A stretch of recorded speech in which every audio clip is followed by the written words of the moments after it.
The deeper and deeper I go, I find what it is I should know. 'Cause it's just a matter of time that you'll reawaken your mind. Oh, come with me, come to know and find out what is true. Then you'll know what's in store just for you. No more living a lie. I can look to the sky and say, I'm reawakening minds. Come to know and find out what is truth, yes. Then you'll know what's in store just for you. No more living a lie. I can look to the sky and say, I'm reawakening minds. Happy Holy Day, Moors. Welcome to House of Reawakening Minds. House of Reawakening Minds exists to provide for the exploration and practice of spirituality in an enlightened community dedicated to honoring the myriad of sacred pathways to the universal creator. We are a holistic center for spiritual grounding, free thought, self-discovery, and Moorish science, an awakening experience for all ages. Tonight, our National Grand Sheik, Taj Tarik Bey, and I are pleased to present a discernment of the Unam Sanctum US Fiat Cycle. But before we begin, please be sure to like, share, and if you have not already done so, subscribe to our channel. Islam. It's been a while. Yes. It seems like it's been, as the old folks used to say, a month of Sundays. Mm-hmm. since we have been here with you, but we are pleased to come once again, and get back on track, so to speak, to greet our brethren, our sisters, and so forth. Family. All the kinfolk out there. We are so happy to be back in front of you, and hopefully tonight's discussion will spark further study and further prep, because a lot of your prep, as we've been talking, Dr. G, a lot of the prep that people generally take, as a rule, as far as stocking up water, clean water, and food stuff, preservable food stuff, beans, dry beans, things dry, etc. People sensing the necessity of prepping, including, like the book that you and Sister Cynthia presents. Mm-hmm. All right, do we have that over here? Is that book here? Where is it at? Way over there. I'm not sure if I see it right there or not. Anyway, talk a little bit about it, because I want to mention that, because people are going to need that. Well, the book gardening. The book we did has to do with creating your own herbal apothecary. Yes. Making sure that you have within your reach the various in your access. Access the herbs and spices and so forth, the teas and so forth, that are not just good to take, but they are medicinal. They have various qualities in a situation where various medications may not be available. The natural is always better anyway. And so we put together a book to give you 411 information on some necessary essentials that you may want to have in your, just in your house, in your garden. You may be in a place where you can still garden. In your environment. I mean, we talked about this back a few months ago, at least I did, when we went to the backyard of the House of Reawakening Minds, with the herbs, and discovered how many medicinal herbs were growing there that we had not even, they were naturally growing. Mm-hmm. And normally what happens is whatever it is you need, it is growing right outside your front or back door. Yes. And we've been given, misinformation and disinformation that these are weeds. And these are the things that they go out and harvest and add their proprietary ingredients to, because that's the only way they can add those absorbent prices. And normally of course they reduce them. Right, but when they Yeah, tamper with them by adding, proprietary this and that, then normally that's where you get all of the side effects and so forth. So we are which trying is not without knowledge or accidental. right. It's what they say without malice aforethought. It is with malice Yeah, aforethought. It it's not actually is. it's not an oversight or lack of knowing. Right. Because remember, under Unum Sanctum operations, the programming, or what you call the established construct of anything dealing with medicinal or healing, etc., is never by design designed to prove or to cure or to eliminate problems. It's a design deliberately and by intent to create sickness, and whereas it treats, it's designed to manage, never to heal. So we already know that. That's part of Unum Sanctum policy. But one of the things I wanted to mention, Dr. G, is this, not unlike as we were talking in the car earlier, is we still very often, people in general, still look at the obvious corruptions and things that are done in the name of government that injures them, and often lean on the concepts of people in U.S., which is Unum Sanctum. And this is one of the things that we must establish that people must be very clear on. When you're talking about the U.S. or the United States Service Corporation Company, that is the public political arm of Unum Sanctum. And people generally will assume it means a nation state, which it has been presented as. And this is back to even where when people are looking at the Organic Act of Congress, 1871, February the 2nd, with the overthrow of the Republic for the States United and the United States, etc., the legitimate Republic, etc. They're looking at it more or less as from the de facto fiat operations of color of government, color of authority, and color of law. But they're not looking at the fact that it actually is the public political arm for Unum Sanctum operations.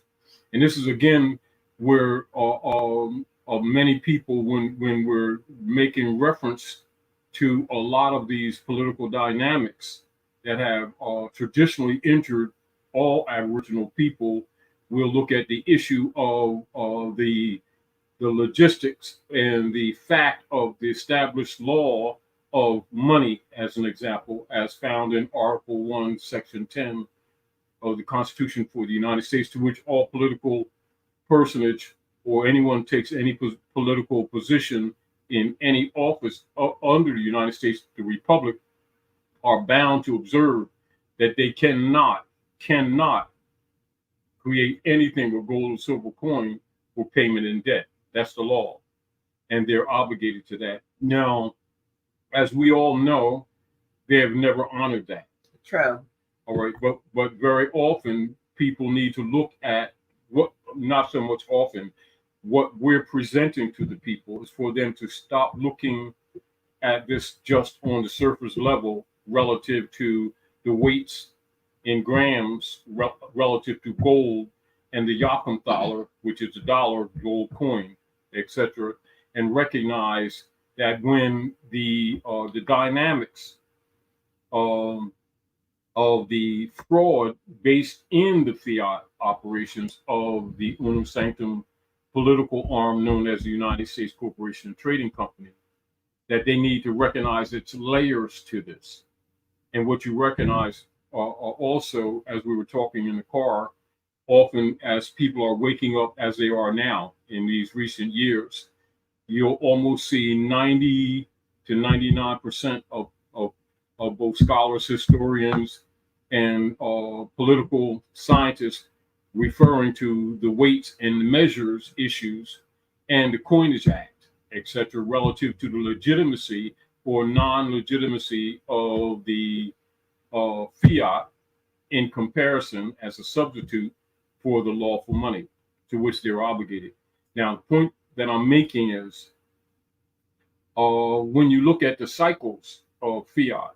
You can go back to the Weimar Republic, etc., which brought about the rise of Hitler when the Khazarian operatives neutralized Germany and killed their legitimate finance operations, right? Mm-hmm. And we'll look at these things and we'll look at time cycles of how these usually operate. So the fiat systems are not new in that sense of the word, but they are the ones, the nature of what we're discussing in this period of time is what they're referring to as we've been talking lately, and they've been talking among the political heads around the world, de-dollarization. Now, so when you're looking at de-dollarization, you want to also look at the committees dealing with decolonization. And as you already know, that the decolonization operations, which would include United States Corporation Company operating at North America, was supposed to be actually executed and institutionalized around 1960, when you check the records, right? Mm-hmm. And of course, that has not been instituted either. Now, in reference to a lot of our conversations about constitutional enforcement, and as you know, Prophet Nuwadrali, as from a teaching perspective and from a promotional perspective with the Moorish Divine National Movement, at the heart of the Moorish movement is not only the restoration issue of the lost estate, but the enforcement of the Constitution, Mm-hmm. right? And so, as you already know, the issue that all persons holding any offices of trust must take oath to that. Now, one of the things that's coming out in the near future, and it probably will be within the next couple of months, etc.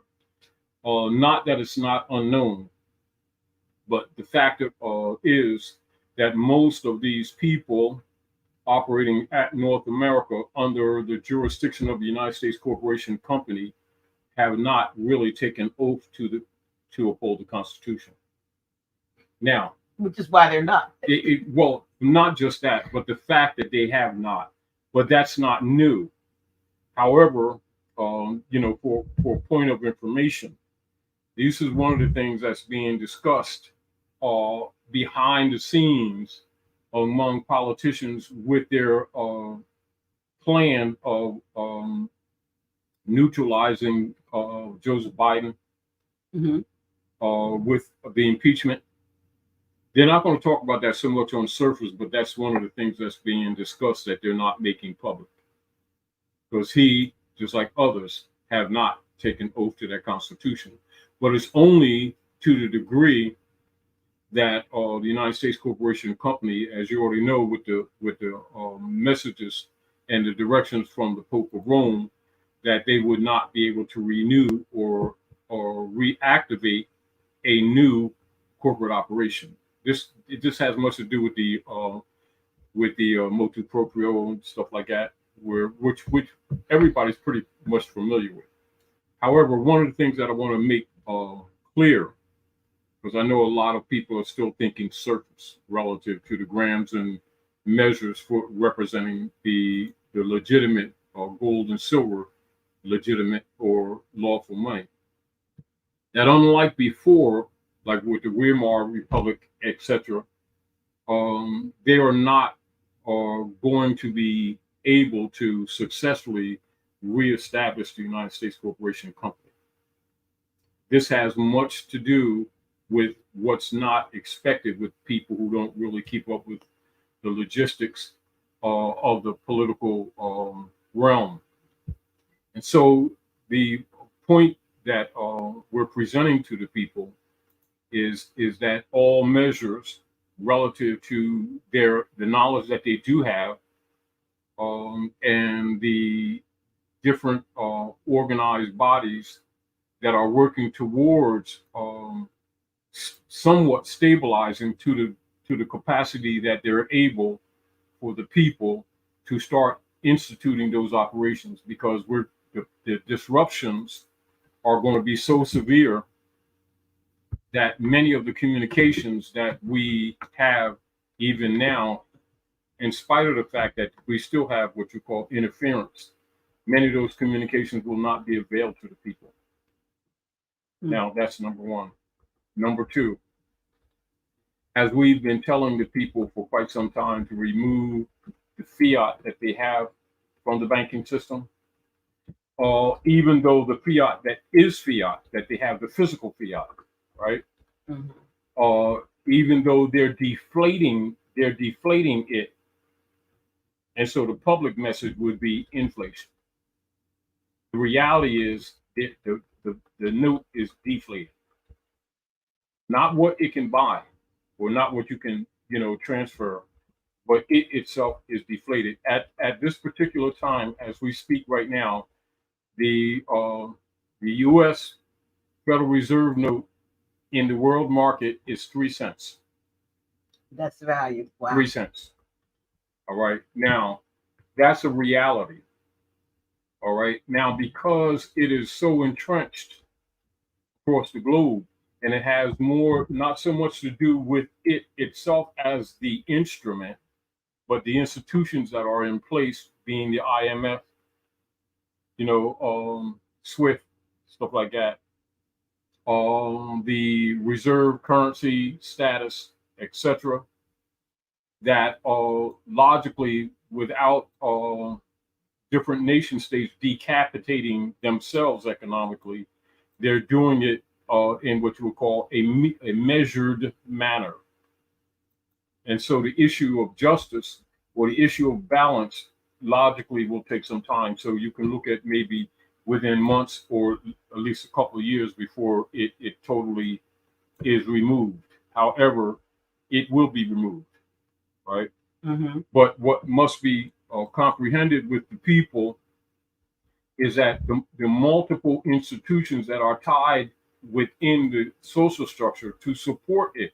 See, and this is back to where people are looking at the fiat itself as an instrumentality, but most people are not looking at the institutions that are constructed for administrative purposes, which would include all your 3-letter agencies, the alphabet agencies, IRS, and which is the Inquisition operations, etc.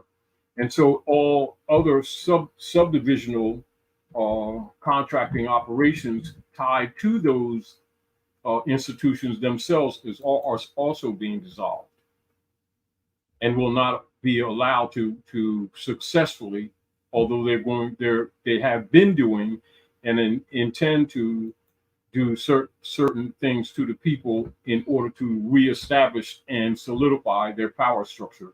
It's not coming back this time. And so again, just like we said before, the people who have knowledge and the people who have skills should not as what you call a secondary thought measure, but as an institutionalized practice, should put them into effect immediately, so that they can, 1, get used to it, and 2, don't build up false hope that the institutions will return, because they're not. And not unlike what we talked about earlier, and I know it's uncomfortable, if we would like to, it would be well if we would have, give a great conversation, make people feel good about themselves, but that would be a false premise. However, on the outside of this, because it's being actually dismantled, we have to look to the future to rebuild. Right. However, the concepts of things going back to what they were or are, it's not going to happen.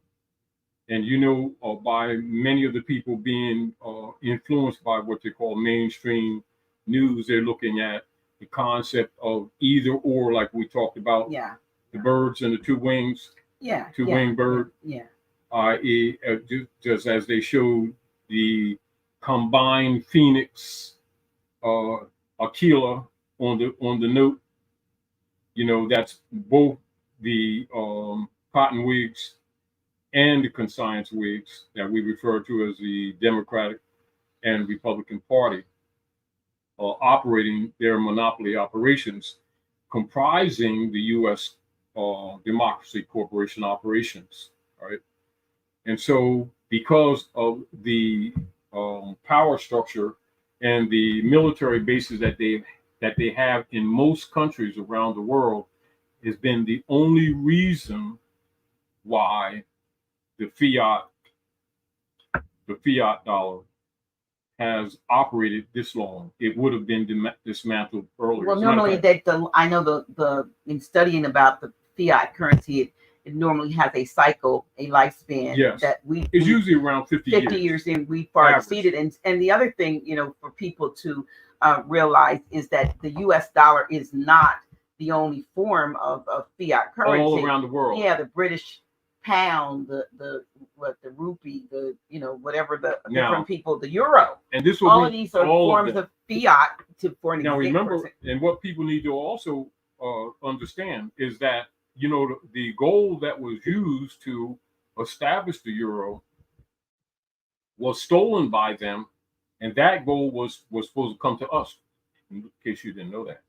And a lot of people aren't aware of that, because of what's presented in mainstream news, particularly the Asiatics here, held under the black codes, are not aware that much of the gold that the operatives of the U.S. corporation have been using, particularly that massive amount of gold that they got from China in 1954, was actually put forth to help us here.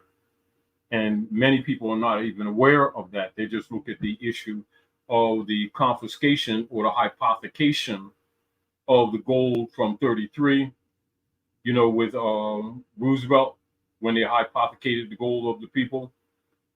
And so people don't make reference, some political scholars do, about them also hypothecating the gold that the Manchurian families sent for the uplifting of the Asiatics here and other parts of humanity was also hypothecated by them. No one talks about that.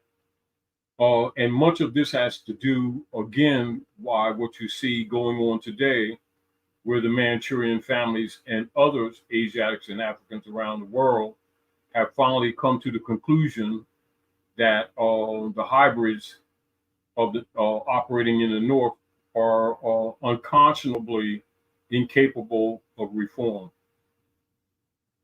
And so this is what's going on the planet now. And the other thing that we're looking at is as we already know, that the Midgard, or what we call Earth, this particular Earth, had gone through the Futon belt, which we've talked about before. So we're more or less what you call on further out on the outer ring of this particular solar system, not just our, this galaxy. As the galaxy is what the solar system is to us, to what the Earth is within that. And so we're in a different energy cycle. And so we have more actually energy, even though it's intermittent, because you have the rise and the fall of this solar system within the galaxy. And so more energy from the central sun is coming actually to us. So by virtue of that reality, the things that have been established under the operations of third dimensional operations can't function anyway. And as we talked about in our conversation, in a loose term, most people would just loosely refer to it cosmologically as the entering into the Aquarian lights or the Aquarian Age. And now, so we know these are, that's an astronomical reality, but in a, what you call, so much of a dogmatic or religious perspective, they would call it the return of Christ type thing. Okay. Although we understand that not necessarily the way it's presented to the public, that's not the conversation at this moment. Right. But all of those things are related to this principle. And because people are used to the Roman operations and the Jesuits being able to reconstitute themselves by throwing in the concept of people money at things, not knowing that that's an oxymoron statement anyway, because that's not what they've been doing. Right. Well, on the cover of the banner for this particular program, yeah. I was led to put the little Monopoly guy and the Monopoly money in there because, in effect, that is what we have been operating under and with. And the game was based on that. The game being based on that. Mm-hmm. So many things that we thought were entertainment were their subtle ways of releasing themselves, as we say, from the karmic response. But you can say, well, listen, we gave you the Wizard of Oz, we gave you the Monopoly game, we did a War of the Worlds, like a fake invasion, we did such and such, so many different things they've done over the years. But one of the things that I think differs in this cycle, because we talk about cycles, so many things happen cyclically, even before we came on scene, maybe in this incarnation. One of the things in this cycle that struck me when I was back in my Bible days was that there was a scripture that talked about, this is the generation that seeks thy face, O Jacob, something like that. And for some reason, even though it was an Old Testament scripture, allegedly, I always felt, not knowing what I know now, that it was somehow talking that I was in this generation. And when it talked about seek thy face, it wasn't so much of a religious pilgrimage as much as it now looks at it as seeks truth. Yes. This is the generation that is going to be able to see, unlike allegedly Moses not going over into the promised land, but would live to see, the beginning and, if you will, the end, so to speak, as opposed to living in the middle of it and not knowing how things end up. We are the ones that have the knowledge, because the knowledge has increased, and with knowledge applied becomes power. Yes. And a lot of you all are in fact applying your knowledge to various, if it's anything from different processes or declaring your nationality and healing the various things, getting your minds right to the extent where you're not allowing, putting up a receptionist, so to speak, in your head that'll check some mess at the door of your mind, so that you don't get enthralled or entrained, because that's what we've been under, entrainment. That's what they call it too. Yeah, so you don't get entrained with stuff. You have to hold up, this does not compute, this does not make sense. And so we're the generation. And it's a collective generation. It has nothing to do whether it's Gen, Boomer, X, Z, whatever they call it. It's collective. And this is the time when we have an opportunity, I feel, on a cosmological and a somewhat spiritual level, to join forces and thwart and push away the darkness, because we have to become the light of truth. Yes. In this time, you can't hold all this stuff and just sit there and go, well, I can't do anything with it. You got to do what it is you're being, led or groomed, if you do to do. You got to do it. Sometimes those are hard choices. Yeah. Sometimes it means separating yourself from family or colleagues, and when I say separating, at least in the ideology, because people are being, we talked about it today, the mainstream media, from anything from, the so-called black media that never gives us anything anymore other than political propaganda. Pacification. So you want to make sure that your mind is clear and checked, and that you have your own filtration system that allows you to, if you were eating the meat of anything, and definitely rejecting or spitting out the bones, because that's what we've been doing. A lot of folks have been taken in garbage, and now their systems are so mentally overloaded, they don't know what to believe, and the truth is coming at those folks. And this is what's happening also, Dr. J. Yeah. Finish your thought. No, I'm just saying when the truth comes at them, then they know that it's going to create conflict within groups of families or Yes. relationships, Yes. businesses or whatever, politics, so to speak. Yes. And so we have to be careful not to become victim and fall prey to that which has been done all along. We have to know that we are under attack. Yes. Now, I'm going to share, a little backdrop, because we're really just continuing a conversation that we were having earlier today. But we also want to bring some people up to snuff, because I know that many people have been calling you from other political jurisdictions across the water on both sides. Yes. And from the islands, who are, coming on board, in both support and also sharing information and also receiving conceptual information, because the move around the world is the uniting of Asia. So I want to, for those who may need just a little bit of support system relative to the subject matter of the dissolution and making discernment of the fiat, we want to go to Henry Campbell Black's Law Dictionary of Ancient and Modern Jurisprudence and just share fiat, so that the conversation makes sense to some people who, because we're starting it sort of like in the middle of an established conversation.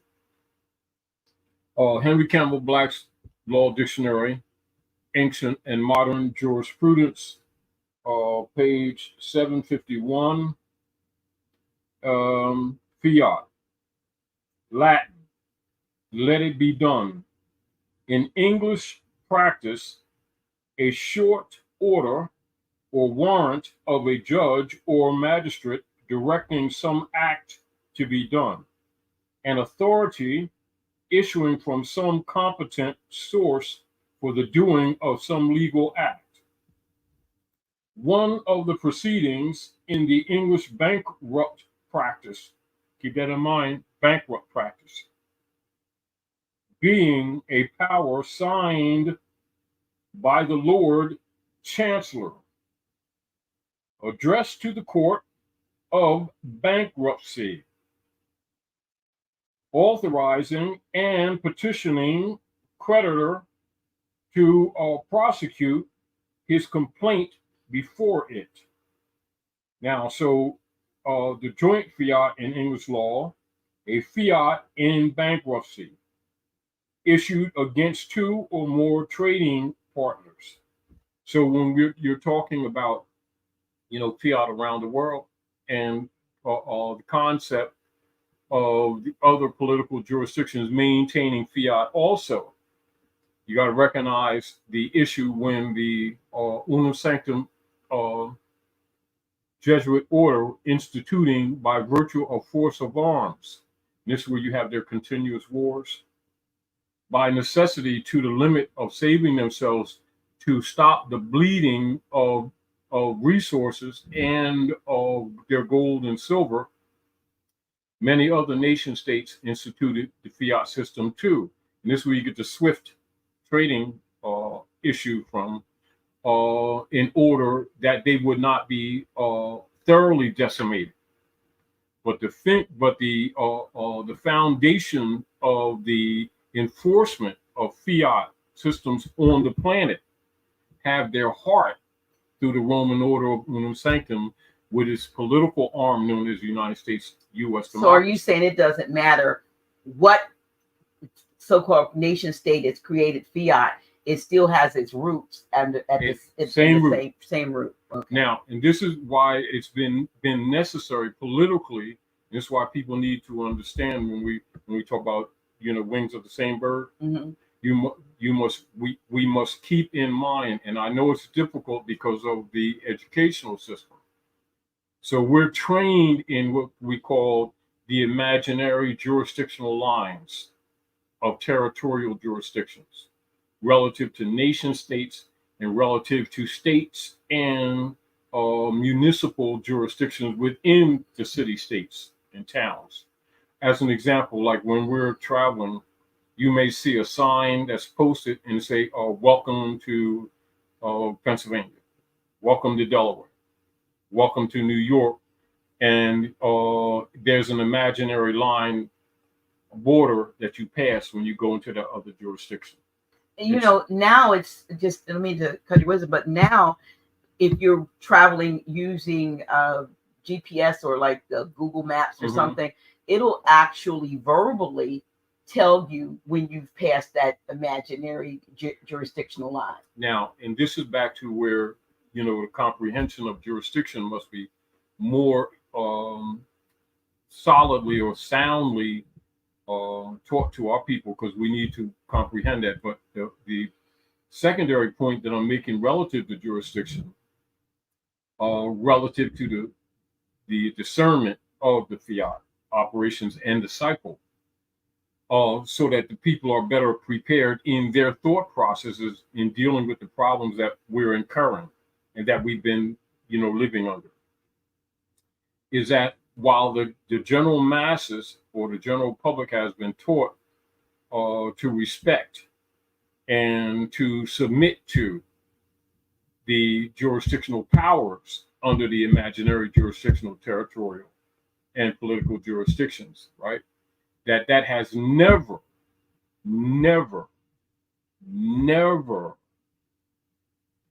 been actuated, in fact, by members of the U.S. corporation company. It's another reason why they always have 190 some odd countries that they have, or outside jurisdictions that they have military outposts in. I don't know what the number is. All right, like as an example, what's going on right now with say Maui, that they just microwaved, right? For the land grab, because what most people aren't thinking that is not so much a culmination, but a continuation of annexation that started in the 1800s. So people who don't understand the politics don't see that way. They think it was a hurricane fire that dropped on Maui, right? Those who understand and know what's really going on know that that's part of the slow walk series of annexation. Now, the other thing that people need to pay attention to, as an example, is that 99% of the population on the islands that constitute Hawaii over the years have been eliminated. 99%. 99% of the indigenous population have been physically and or what you would call relative to the breathing capacity or physical location, geographical, have been removed. So they've already cleared most of the islands. And contrary to what the public would assume, most of the islands are not occupied the way people assume them to be. Maui is just another remnant of an ongoing operation of annexation. When you say annexation, so I know when you annex something, you're attaching it to something else. That is what you would call their politically correct colonization. Yes. Okay. All right. That's what they will use. All right. See, because it doesn't sound genocidal. Yeah. And it doesn't sound like colonization. Now, as we talked about earlier, as you already know what's going on in Burkina Faso and in Ghana and other areas of Africa, right? I know that they are rebelling. Today. Oh no, I don't know what Currently. Today. I don't know specifically. I'm not all right. Also, what you see what's happening with them removing France, the ambassadors, etc. And you already know and this is what people need to comprehend. When you're talking about the operations of the Franciscan Brotherhood, which would include the Germanic tribe of what you call France, right? That the U.S. is right behind them. Okay. Meaning everything that France was doing, They were doing also. No. No. Yes and no. Meaning that the concept that people have here, that when France was doing and are doing different things in Africa, they look at it as a different jurisdiction. The same way that they look at, say, certain things being done to the Aboriginal people in Palestine against the natural people, right? Mm-hmm. They would look at these as different jurisdictions when they look at Israel, etc. The reality always has been is that France, the U.S., Israel, all same thing. Now, so conceptually, the people, for the public, look at these all as separate political jurisdictions. Yeah. That's only for the public and always only have been that. And the other thing that you and I talked about today on that same line was when I pointed out all of the various stores and franchises and big, large, corporations that were going out of business. And you reminded me, you said that's not unattached. What it looks like. It's not, yeah, they're actually attached to the dissolution of what's happening to the whole structure that they're bringing down. Yes. And I always see it as, biblically, I go back to that. The Lord giveth and the Lord taketh away, because they call themselves the lords of the land. Because they are. And they're being the landlords. We thinking that's it now. Some holy father somewhere, but we're talking, corporate tycoons taking over, the land and the possessions of people, and then or giving certain privileges to them, and then snatching it away, like conveniences. Like, no, well, what are we gonna do now? So and so's gone. Now remember that political exercise that you just mentioned. They instituted that from what's with that. I apologize at the moment. Many of you may immediately, I can't remember one of the scientists, but political scientists. They did experiments on dogs. Pavlov. Yeah.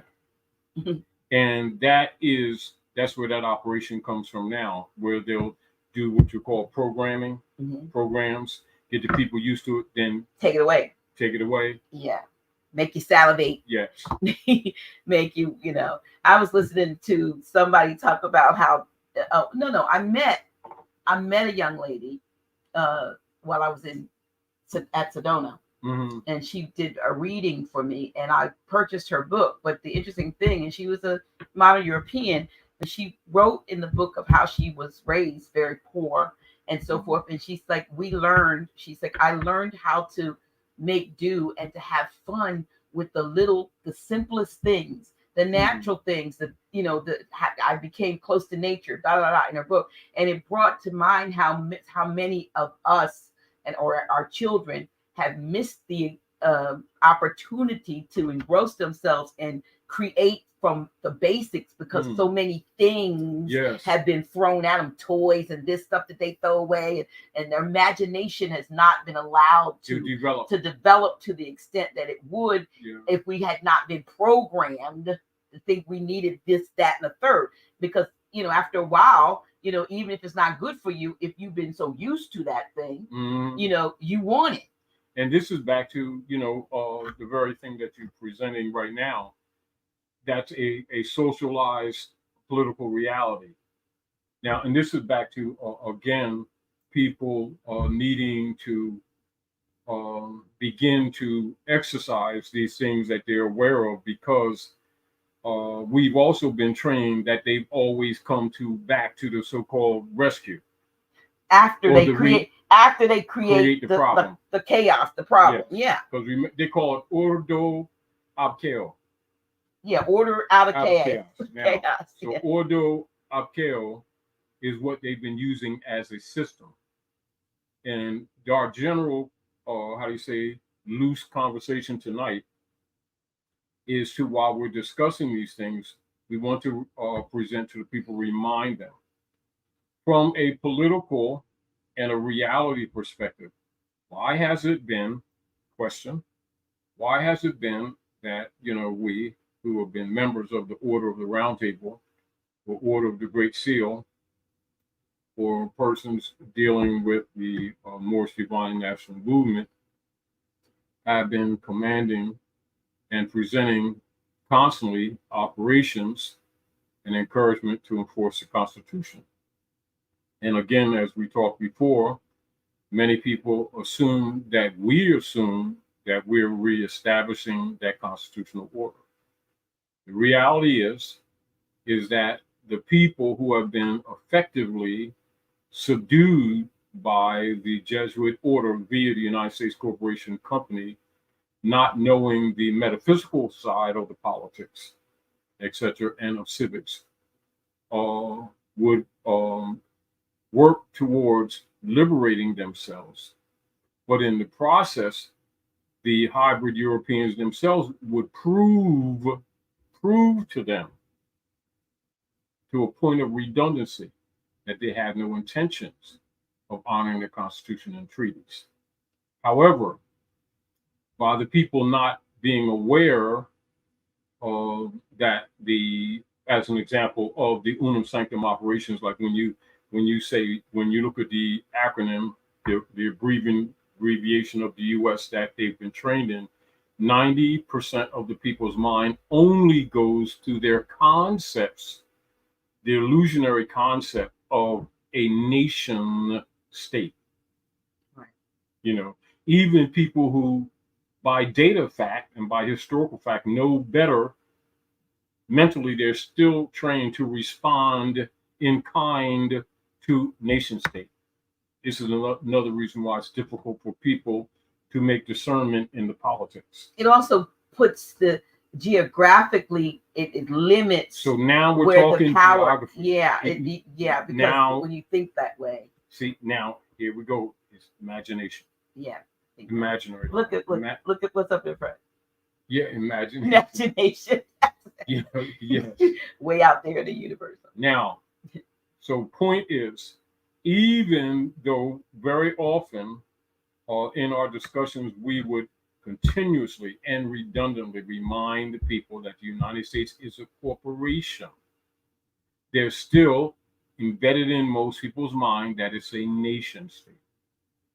Now, again, reverting back to earlier part of our conversation, by the people not recognizing that they were, and we are a host to an alien vampire system. Absolutely. It's not racism. It's not prejudice. Remember, that's diversion. An alien vampiric system. It's not opinion. That's fact. Right. So, in the last few years, to reinforce what we know was coming to be told to the people, we started referencing them as hybrid Europeans. Yes. Now that has a fundamental truth, more than most people think. All right. So we're not only talking about the actual organic beings. All right. We're also talking about the structure of administrative government. It's also hybrid.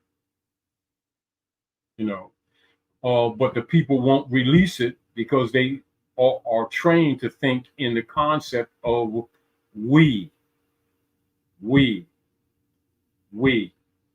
And it's never been we. I'm wearing a we we the people pissed off shirt. And it's never, but we still what we are. Yeah, and it never has been. This is back to the continued by necessity reinforcement to keep reminding the people that they're dealing with a corporate operations. But now, because they don't know that it's a parasitic vampiric relationship right? Which would be called in loose politics exploitation. That is the cover word. The real phraseology, vampiric, parasitic relationship. And all the institutions that are created under the U.S. corporation company are designed to meet that goal. All what is known as color of law legislation is instituted to reach that goal and also to maintain that goal. Once you get it clear in your mind that that's what you're dealing with, you comprehend the what you call either or argument concepts in the political realm of either the Republicans or either the Democrats. When this time you're voting this way and the next time you're voting the other way, with the concept of lesser of two evils, when the fact of it is all evil. It's evil. Now, it's an equal other evil. deal now, to the point that the people keep participating in those operations because, and this is where they, on a larger scale, they have not been purged of the illusion of we. In other words, it's also back to the dynamics. So let me stop you for a second. So when you talk about we not being we, what we are I'm making it very clear. Yeah, not to me. So just so I can follow you. So what we are we? All right. Are so you if you're looking at this, if you're saying we the people Right. as an example, Right. now rule of law, that is what you would call a surface presented statement. Because you don't know. That requires a fill, or what you call a clarification. So who are the people? So now that leads it to an assumption, right? So the surface assumption is that with the people, they're thinking in general that we're talking about a political nation state. And in some sense it is. However, unidentified. You see? Now, so you have we the people of the land, and then you have we the people of the corporation that has covered the land in an artificial construct of operation, projecting itself as a nation state. And this is where the dynamics of the illusionary we has taken root by political necessity, but in fact is totally fraudulent. So this is the real we. We the real people. We pissed off. We the real ones, y'all. Now, and so You now can get one of these t-shirts too if you want, so you can be one of we. and so we are struggling, because it is a struggle, to get our people clear intellectually. Yeah. Because it has to be in the intellect before they exercise it in what you call the abstract. All right. So as we've over the years showed people as an example, and one example, the motu proprio is an example, right? Civil orders letter from Pope Francis to Obama, right? Mm-hmm. Article 1, Section 10, Constitution for the United States, Article 4, Section 4, Constitution for the United States, Article 6 in its entirety, right? Mm-hmm. Is to give people a point of reference of what should be and what by law is established to secure the rights of we the people, but has always been abridged by those who have been operating the seats of trust, right? That are now being dissolved. Did you say the seats or the seats? The seats. The seats. Okay. Of trust. Right. Or what you would call the fiduciary offices, and so the forth. fiduciary offices. Okay. As an example, another issue of point of reference for clarification for the people, their concepts is that they're being governed under what would be considered constitutional law. And so our dispensation over the years have forced the hybrid Europeans in order to counter us. And many of us have been injured by putting ourselves out there to do this. Many of us have been imprisoned, economically attacked, etc., character, etc. What it has done, it has made the hybrid tell on himself. Now, in doing so, because remember, the energy that they operate on is the blind faith of the people who keep supporting them because they believe that it is a we situation, right?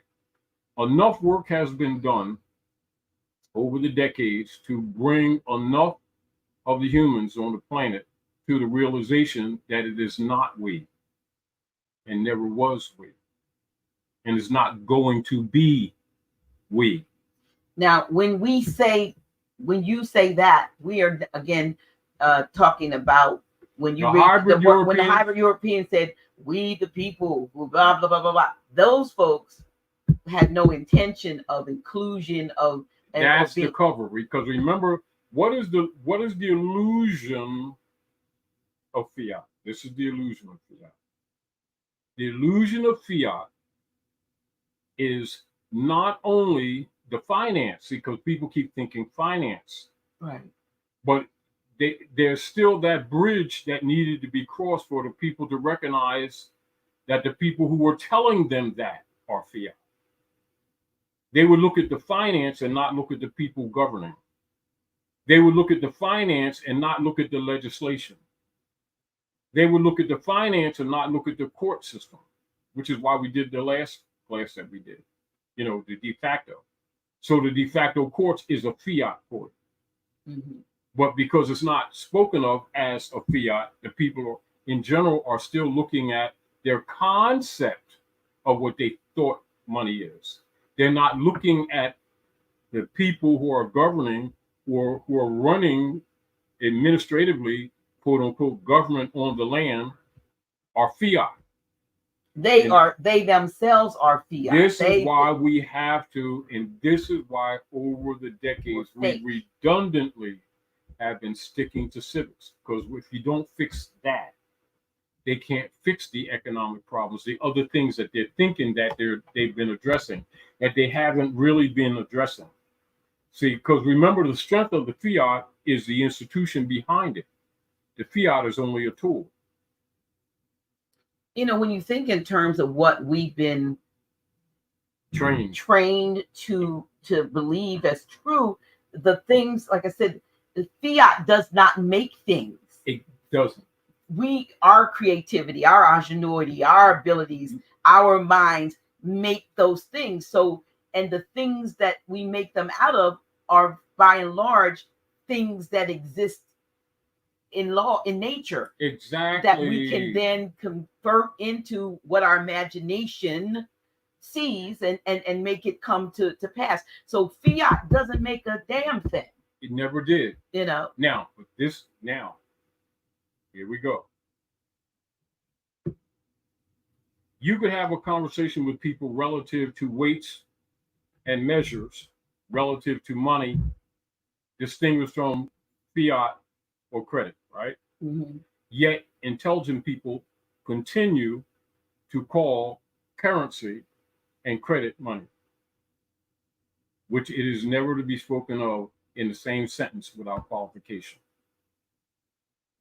Now, because enough people on the planet have come to the level of realization of stop mixing the two, it has caused the hybrids to accelerate constant and changing arguments to give legitimacy to it, because remember, the fiat is grounded in a vampiric system,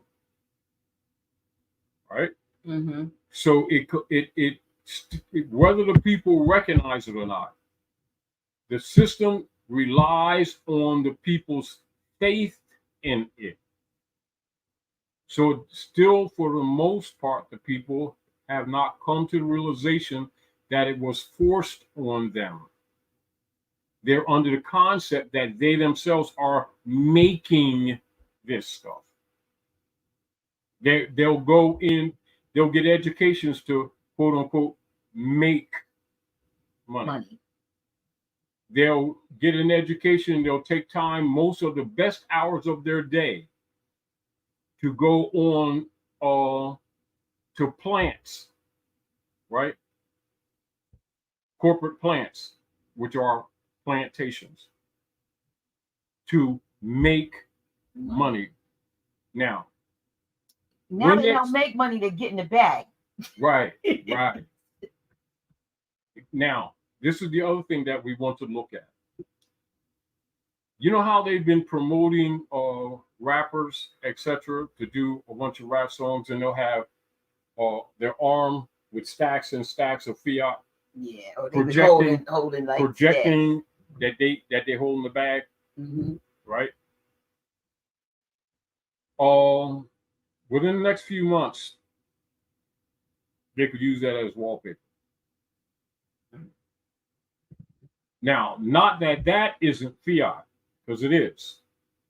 But remember, the next move that they're making with the U.S. corporation operations of the Jesuit Order via the United States Corporation Service Company is to force you into their version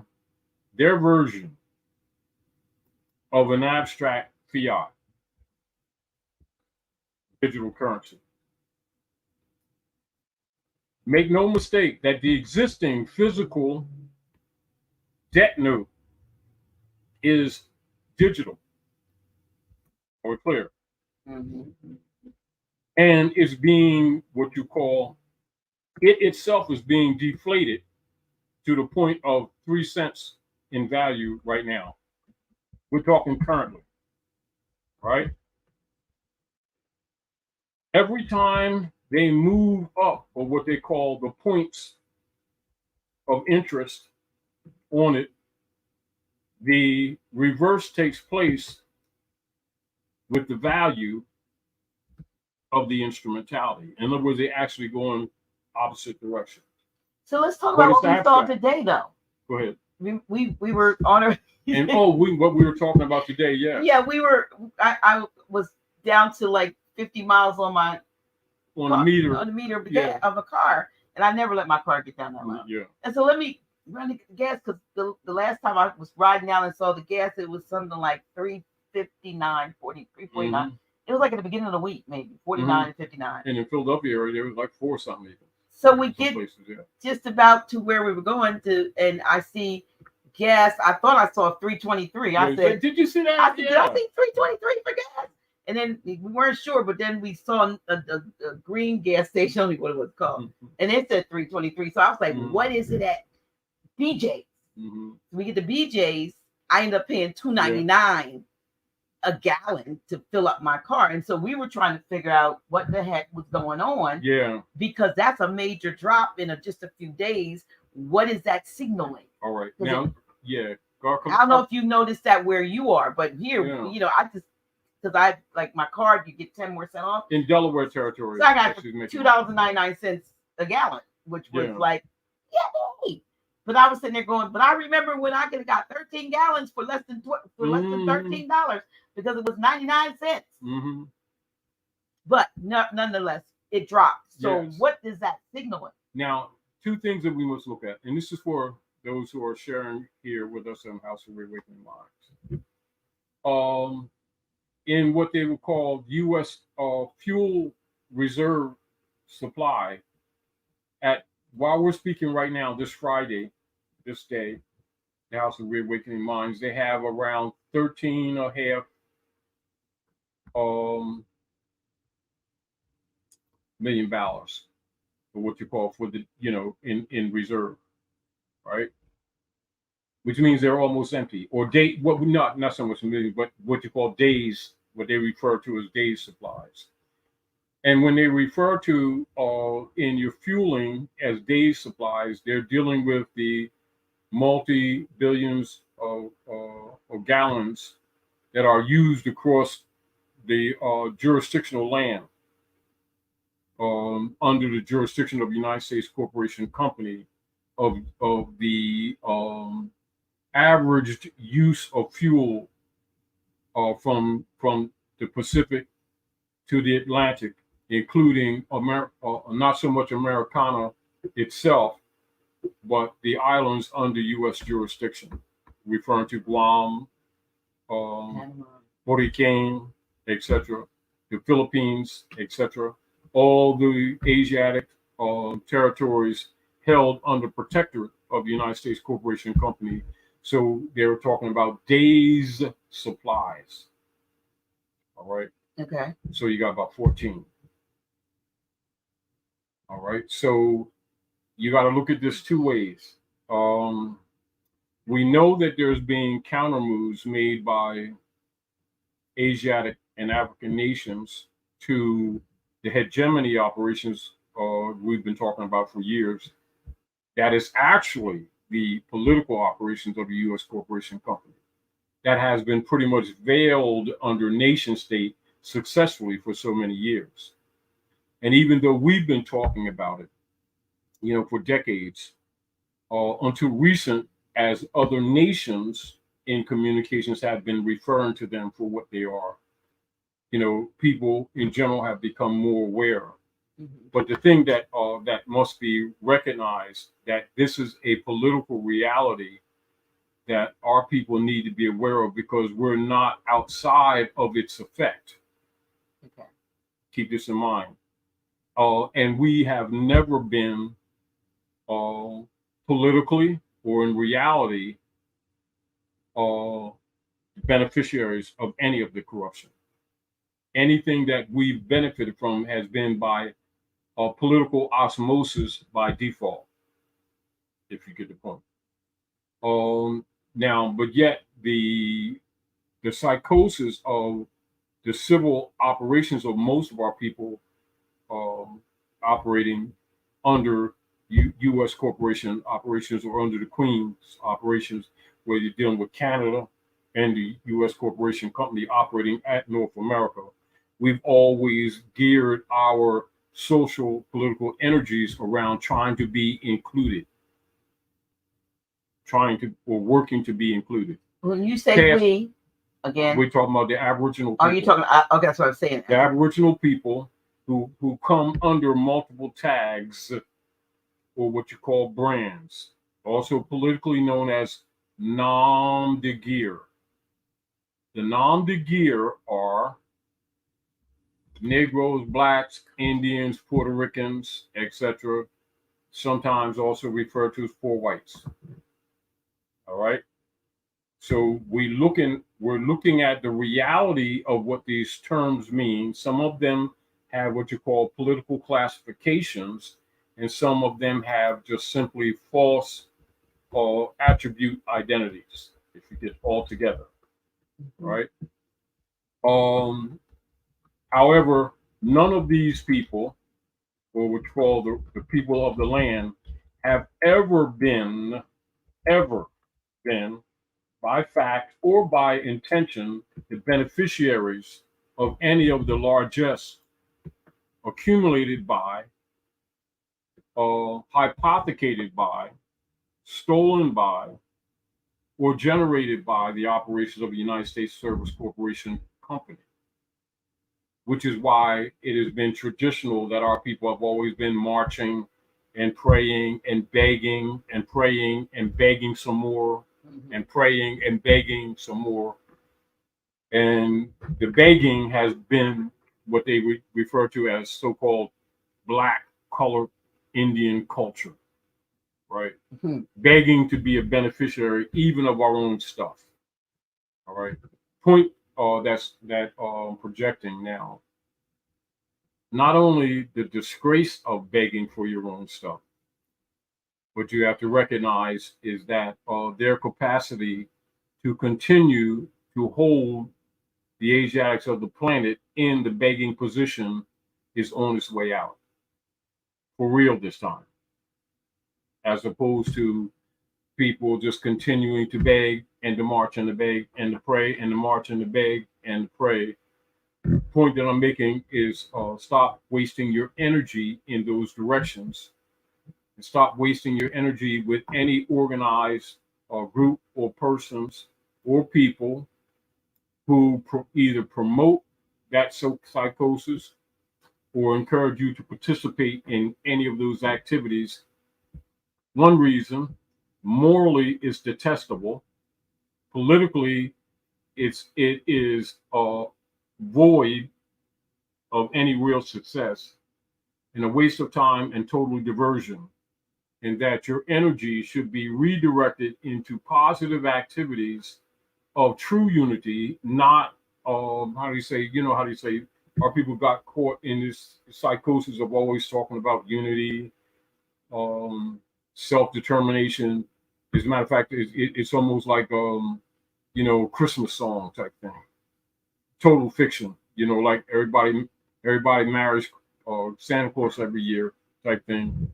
Only gifts that are ever given are in your imagination, if you get the point. However, it is preserved. Likewise, the idea or the parentis association, because the real politics is that we have what you call a subject and parentis psychosis association with persons that we refer to as quote unquote the government, right? Mm-hmm. Now, while that psychosis has been maintained and preserved here among the Aboriginal people, whether you call or make reference to the Bureau of Indian Affairs, or you talk about civil rights, Negro movements, and all of these paradigms, all of which are totally fraudulent, none of which were created by us, none of them that have ever really benefited any of us, all of which have always promoted empty promises that were never fulfilled and never intended to be fulfilled, if you get the point.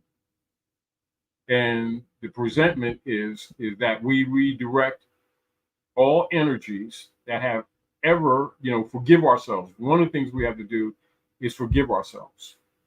Forgive ourselves for violating nature. Forgive ourselves for violating divine law. Forgive ourselves for violating the universe, and redirect our energies into respecting ourselves, respecting our right of existence, and dismissing all institutions relative to the fiat system and all persons operating any positions of political offices of pseudo trust represented through the United States Corporation Company, Jesuit orders, feigned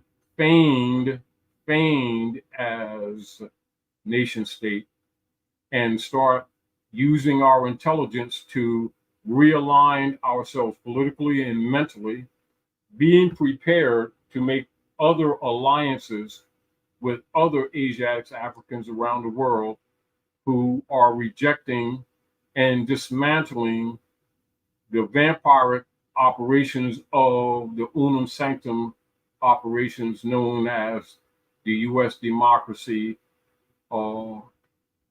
colonial system, because that's really what's happening. So on the surface, the U.S. colonial system has nothing and never did have anything to do with a legitimate nation state of we. Always was and is in the root of Unum Sanctum. Keeping that in mind, if you keep that in your memory, your political decisions going forward will always be in the right direction, if not on point or on target. If you forget that, you will fall back into the fiction of that false matrix of false hope and actually be sacrificing yourselves and the next generation, which we do not intend to do or allow to be done in the future. There will be no more generation sacrifice to the Unum Sanctum operations, not voluntarily on our part.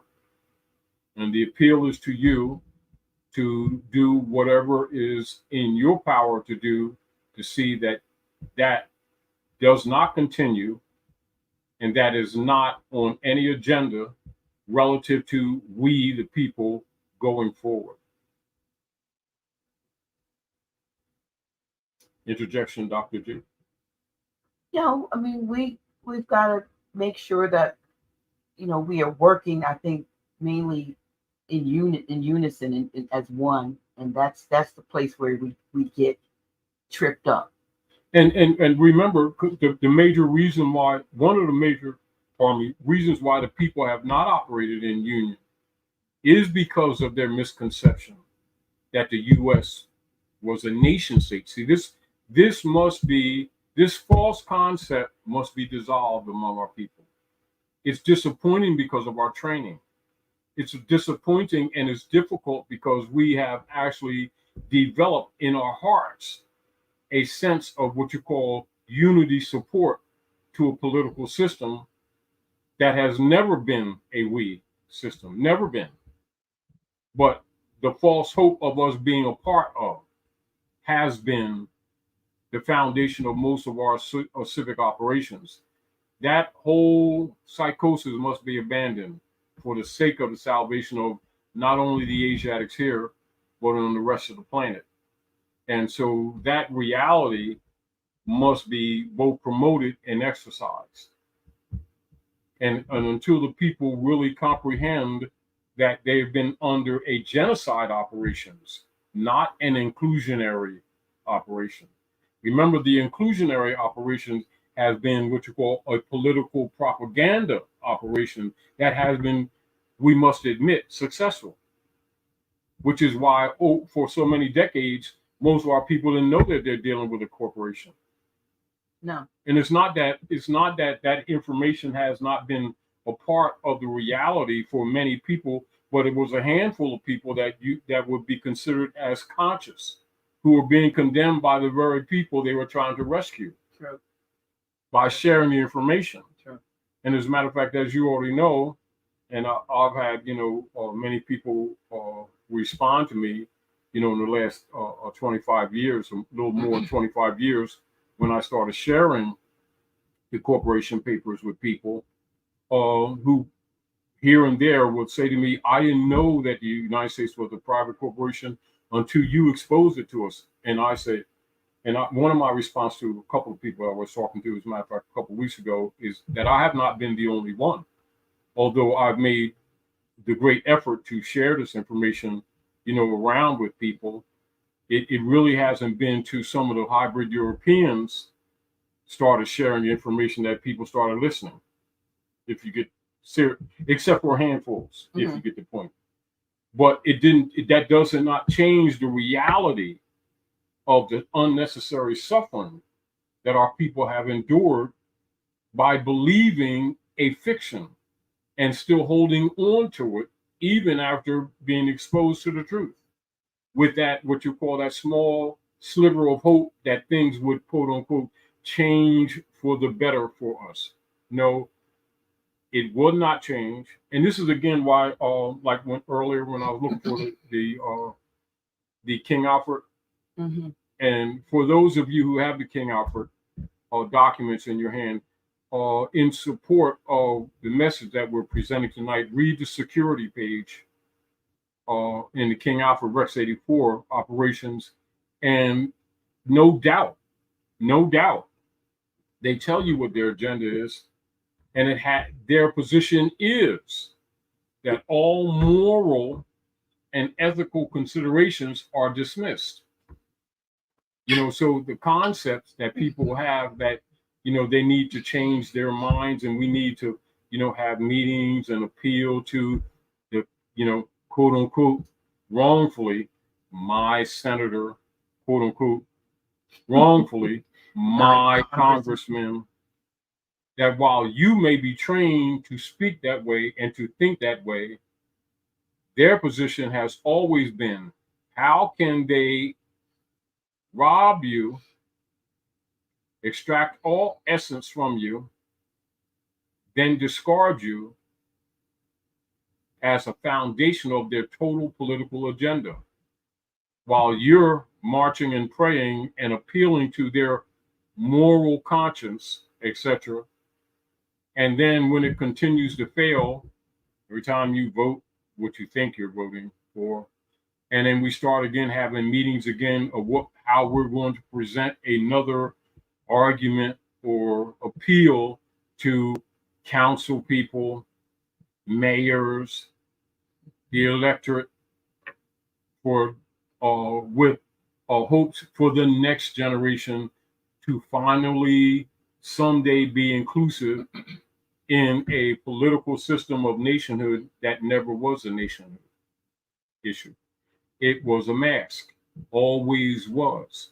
The difficulty is to get people to accept that reality. Now, back to the issue of discernment and dissolution. While it has been taken, as you can see, even a century for our people to even start getting serious relative to this, to the point that actually the social order is collapsing. So look at it this way, Dr. G.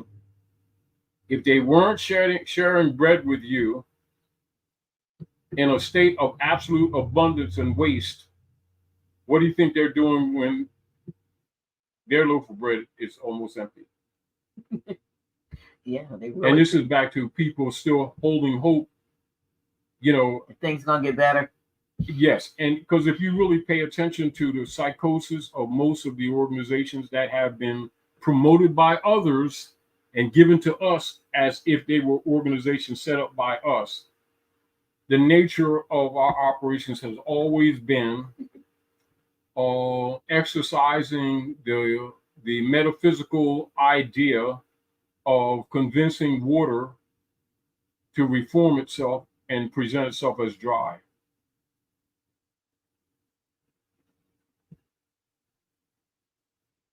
Okay. Exactly. The pause is exactly the point, because it'll never happen. Yeah. When will water not be wet? Under When what condition will water not be wet? it doesn't exist. If it dries up, it won't be wet. All right. Now, so when you read the security page of Rex 84 and King Alfred, that's exactly what they're stating. The political psychosis that we've been exercising is just that, thinking that we can convince water to not be wet. And this is back to the psychosis promoted among our people of thinking they'll be included in any benefits accrued by the United States Corporation Company that has been masking as a country, particularly since 1781. The fact that many of our people still believe in the system and still keep participating in their own enslavement and subjugation. However, that locked in psychosis does not exist with the rest of the nations of the planet. And our people need to recognize, while we have been slow to come out of the different levels of sleep that we're in, and the different levels of denial that we have been in, and the different levels and layers of sleep and denial that we've been practicing as a people, the rest of the civilized world has abandoned that. Do you think it's perhaps because they, in like so-called third world countries and so forth, have not had all of the accoutrements and the things that we've had thrown at us here, and so it would be a lot easier for them to revolt and say, once they got the backing, say, of Russia and so forth and others, and say, some levels, yeah. But the reality of it is it's not so much that, because we got to look at the logistics of it all and the demographics. Some of the areas and look at the demographics and the logistics. The reality is that this is why they have maintained, the hybrid Europeans have maintained what you call military bases. It's not that the people, just because they've been deprived, that they're more willing to rebel, is that they were unable to. Okay. Meaning that if we presented to the listeners today, right, mm-hmm. to come on, say, the next show and just give a list of the Asiatics of the Americas, from Canada, jurisdiction, to United States jurisdiction, to Mexico jurisdiction, to all South American country, nation states jurisdictions, the numbers of Asiatics and indigenous people who have been murdered, assassinated, wrongfully incarcerated by the U.S. corporation company operatives under the banner of the United States Corporation Company is that you could fill pages, not a page, pages of names, which indicates why the unity has not been in place. It's not that efforts have not been made, and not that the people have not come together to try, is that because of Unum Sanctum operations, they have been what? Neutralized. So we have to look at the reality that it has not been for lack of effort or lack of what you call consciousness among enough people to be active, is that they were always nipped in the bud militarily under Unum Sanctum operations. And we have been constantly training ourselves that we were dealing with an attitude that we needed to adjust or convince the hybrids to change, when all the time it has been direct genocidal operations with anyone that did anything to uplift the Asiatics of the land. That's a fact. Established fact and pattern. So it's not just because some of the people have been suppressed and therefore were more willing. Because remember, the people here, if you look at it, no different than with the Asiatics here, as an example, with Black Panthers as an example. The breakfast programs that they started, to feed our children. What? It was taken over by 3-letter agencies and put under the credit of a well-known preacher under the civil rights march to Washington, who was not and had nothing to do with it whatsoever. Meaning that yet the slandering of the Asiatics under the Black Panthers became the programming, and of course many of them were what? Murdered while actually in their beds. Those that were published and many who were not. And anyone that organized to enforce the Constitution, they were what? Put in POW camps and referred to as being anti-government or violating law, etc. The very Constitution to what these people were obligated to in order to hold those offices in breach of treaty and Constitution. And that is the standard established reality. And then when you look at it, many of our people would support, or how do you say, speak on behalf of the corporate state and not even come to the defense of their own brethren and sisters who stood for constitutional principle, would spend more energy to criticize those who would stand on constitutional principle than those who were breaching them and imprisoning them under the guise of government. And the people knew that these people were de facto. But rather than refer to them for who they are as de facto, they would start marching and praying again, which is the norm with people held under color and also referred to as color. And back to the point of where, the Asiatic nations, the African nations of the planet, by virtue of self-preservation and by virtue of the energies that's emanating from the center of the central sun on Midgard now, which disallows the continuation of the third dimensional operations, altogether has much to do with what you see taking place right now with the dissolution and discernment, or the what you call dismemberment of the Fiat cycle. Would that be a galactic? Absolutely. Okay. Which is to say, we have outside. Right. So if you really comprehend that without trying to overread it, that's what's taking place. Mhm. So the intelligent among us, whether they claim to be spiritual or not, if they recognize the cosmological bent that's taking place, how they say, would get on board while they have a chance. Because remember, anyone that doesn't get on board will be in the rubble. They will definitely be in the rubble that is left. And now in a dogmatic form or dogmatic format, they would be referred to as those who go down with shaitan.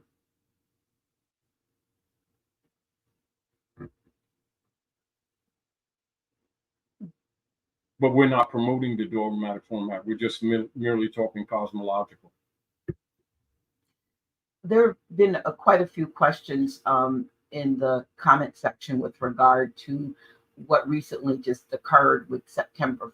What really happened on September 4th? What was You're talking about with the alert, emergency broadcast alert? I mean, some folks,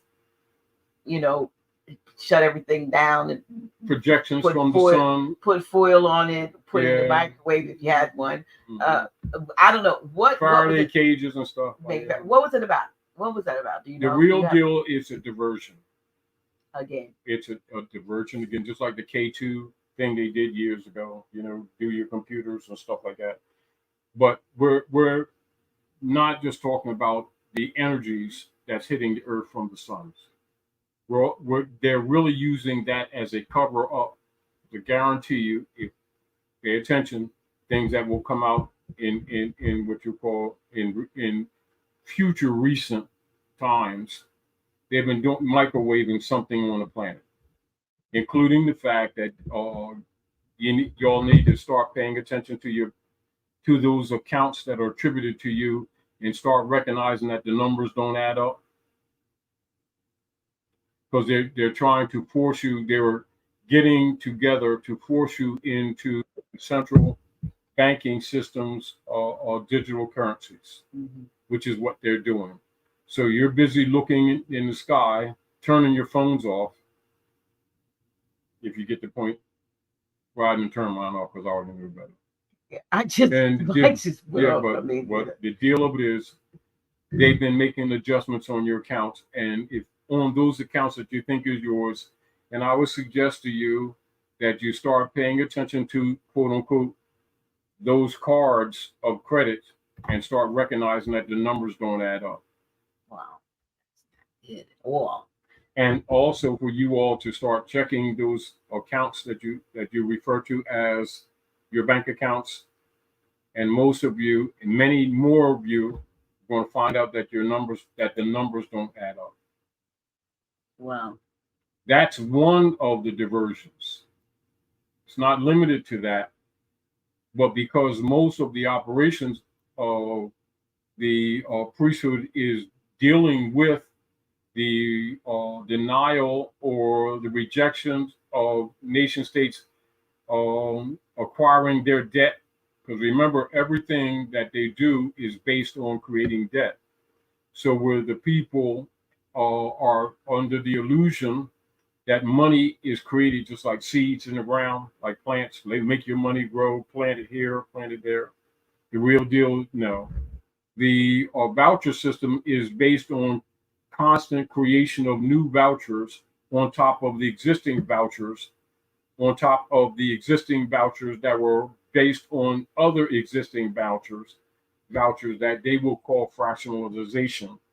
And so anyone who has any stock whatsoever, doesn't matter what it is, any stock or stock options that they may have that are in the system of 55 Water Street have been compound duplicated. And while the common people that we speak to, we already know most of them are not going to respond to what we're saying. So we'll say to you this. Start paying attention to the owners of your biggest corporations, all right, that you look at and admire, like Buffett, Warren Buffett as an example, Elon Musk, the Gates family, And I guarantee you that they've been dumping those stocks while you've been looking up at the sunspots.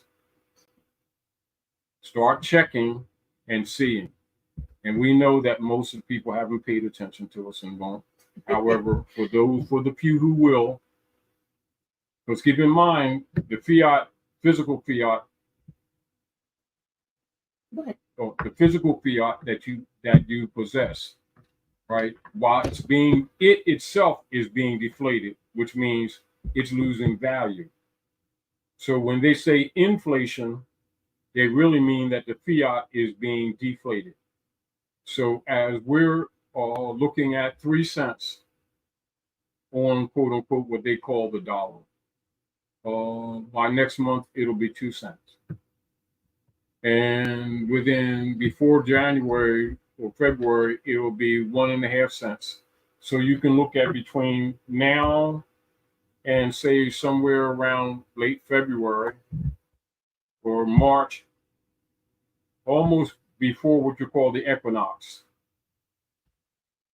By necessity, it will lose its what you call reserve status.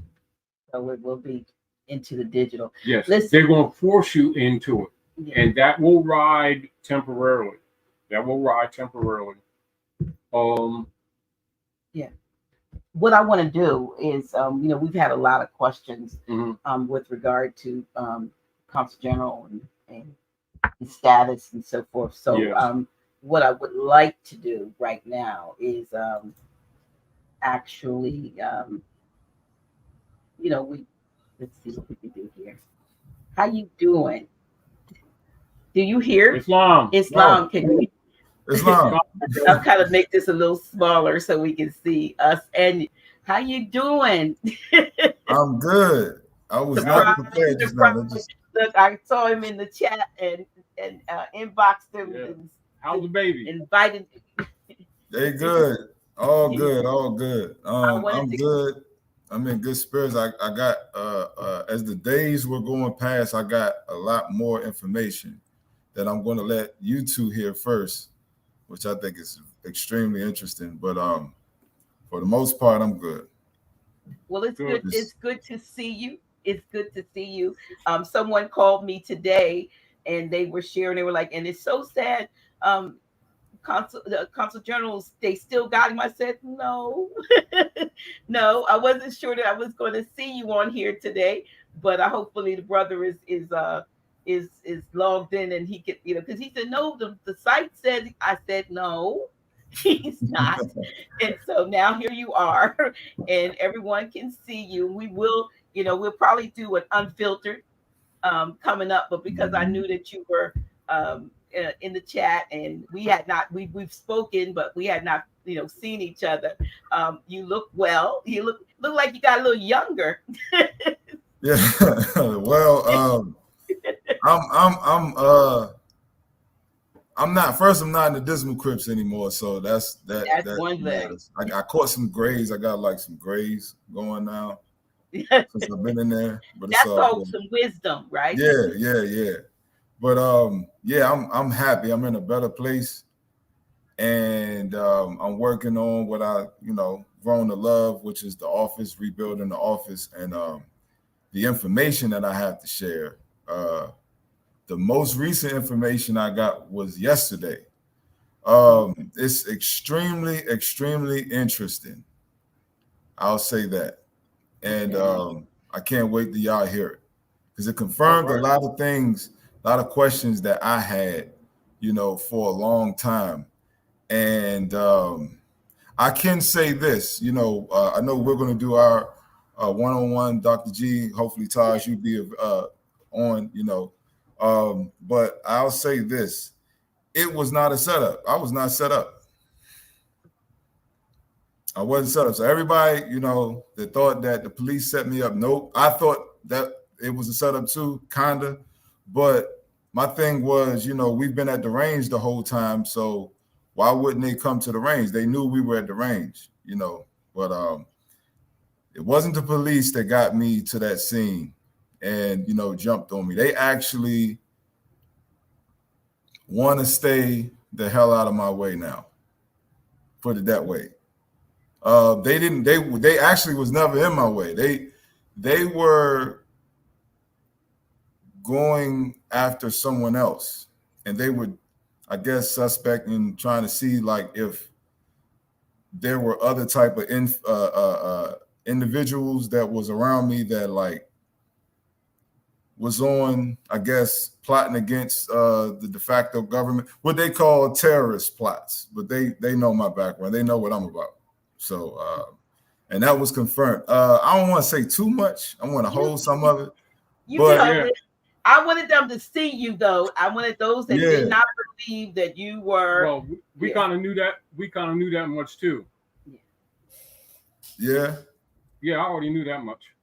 So how that's why you. That's look, man. Taj is a real coach. He is a coach on a divine spiritual level. Like he knows what to say, when to say. He said, "Man, look, just sit back, kick back, eat your popcorn, and watch the movie." Yeah, and it's easier said than done, but okay. Now, so you knew. People knew in the background. I don't want to say too much. Okay. I'm still kind of like processing everything as we move forward. This is interjection. Yeah. Right now, you'll get the baby a hug for me. Yeah. And concentrate on resettling your family, if you get the point. A lot of things. Because remember, as we talked years ago, let's give about 12 years. Standing in the building, everlasting light. When we're talking about publication, right? And I was talking about different energies that were being projected for so-called leadership, power struggles. They were just in passing. The works and the sacrifices that you made was to force them to show their hand. But in showing their hand, it also activated other nation states to recognize that these people are incorrigible. Yeah. Now, as we've been talking over the years, we knew that they were not going to honor Constitution and treaty, but the people weren't accepting what we were saying. The world is now. So for the people who were not willing to, to get out on a diving board like us and get willing to jump in the ocean of sharks, they talked the game, but they weren't willing to, make the sacrifice. Right. They weren't willing to walk the plank. However. Yeah, it's a mean walk too. However, what did we say years ago and we're repeating now?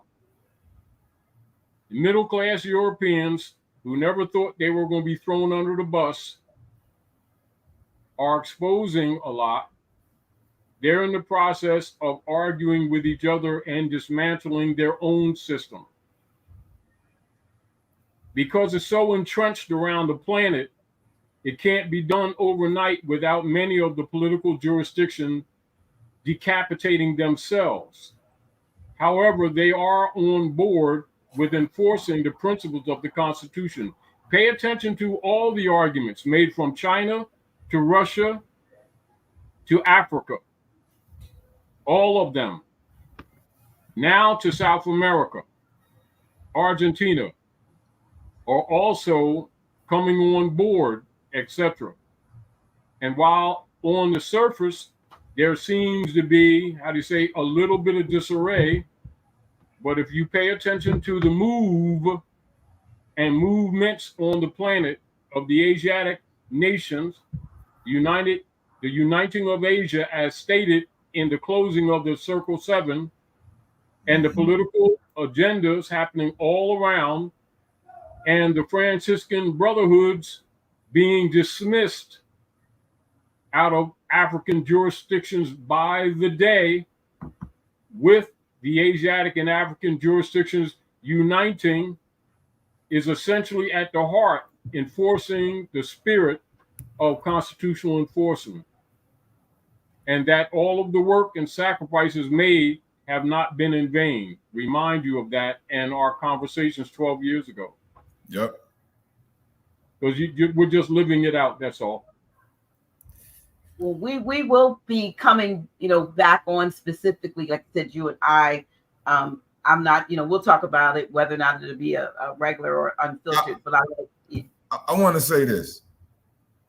Like, I know a lot of people, take heed to what you say, Taj, but I don't think that, like, I think that you all, this is what I used to do. I used to press pause on the old videos to all the way up to date videos when Taj was doing his lectures, and I would look up the meaning of the words that he would use, and it will go exactly with the message that he's trying to put out there.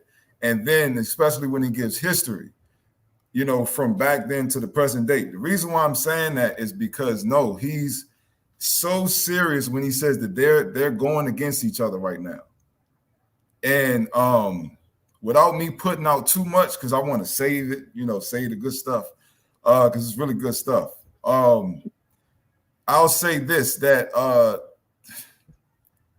they are actually scared. They're seeing, like, it's a lot being revealed to the police that's been in, certain police that's been in the force for like over 20 some odd years, gangs in New York, been hunting, more subjects for years. And when they see how the de facto acting administrative clerks pretending to be judges respond, it's like, I can't really, I'm trying to say it without saying it. Some stuff can't be put in words. You got to actually go through the experience. That's why everybody, like Taj always says, when you find out the assignment, you won't do it. Because you actually got to, like, be what you know. You can't just speak it. You can't just put it in writing. You got to be what you know. And they are actual gatekeepers. They're keepers of the North Gate. They know about the law of cause and effect, law of karma, law of all of the 7 laws of nature. They know about that. They respect it because they know about it. And they know that truth, you can't really go against truth. And they have to, like, leave a window of opportunity for not you to climb yourself out of, but for them to climb themselves out of.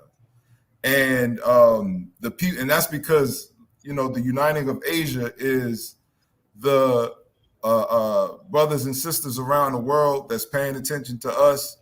They will have your back in like the backgrounds if they see you demonstrating the principles of your ancient foremothers and forefathers. They'll see that. They'll see it because everything is a record. They record you, they watch you, they monitor you. From them being on the streets talking about through the policy enforcers all the way up to you being in a prisoner of war camp, and then watching your mode of operation and how you respond to certain situations.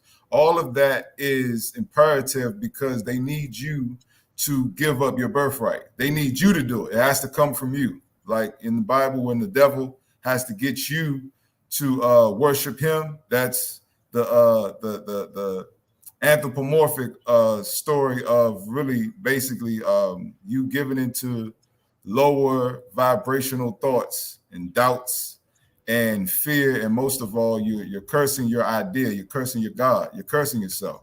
They need you to do it against yourself, to use your power against you. I think everybody should actually pay more attention to what Taj is saying, because he's been saying it for years, 1 and 2.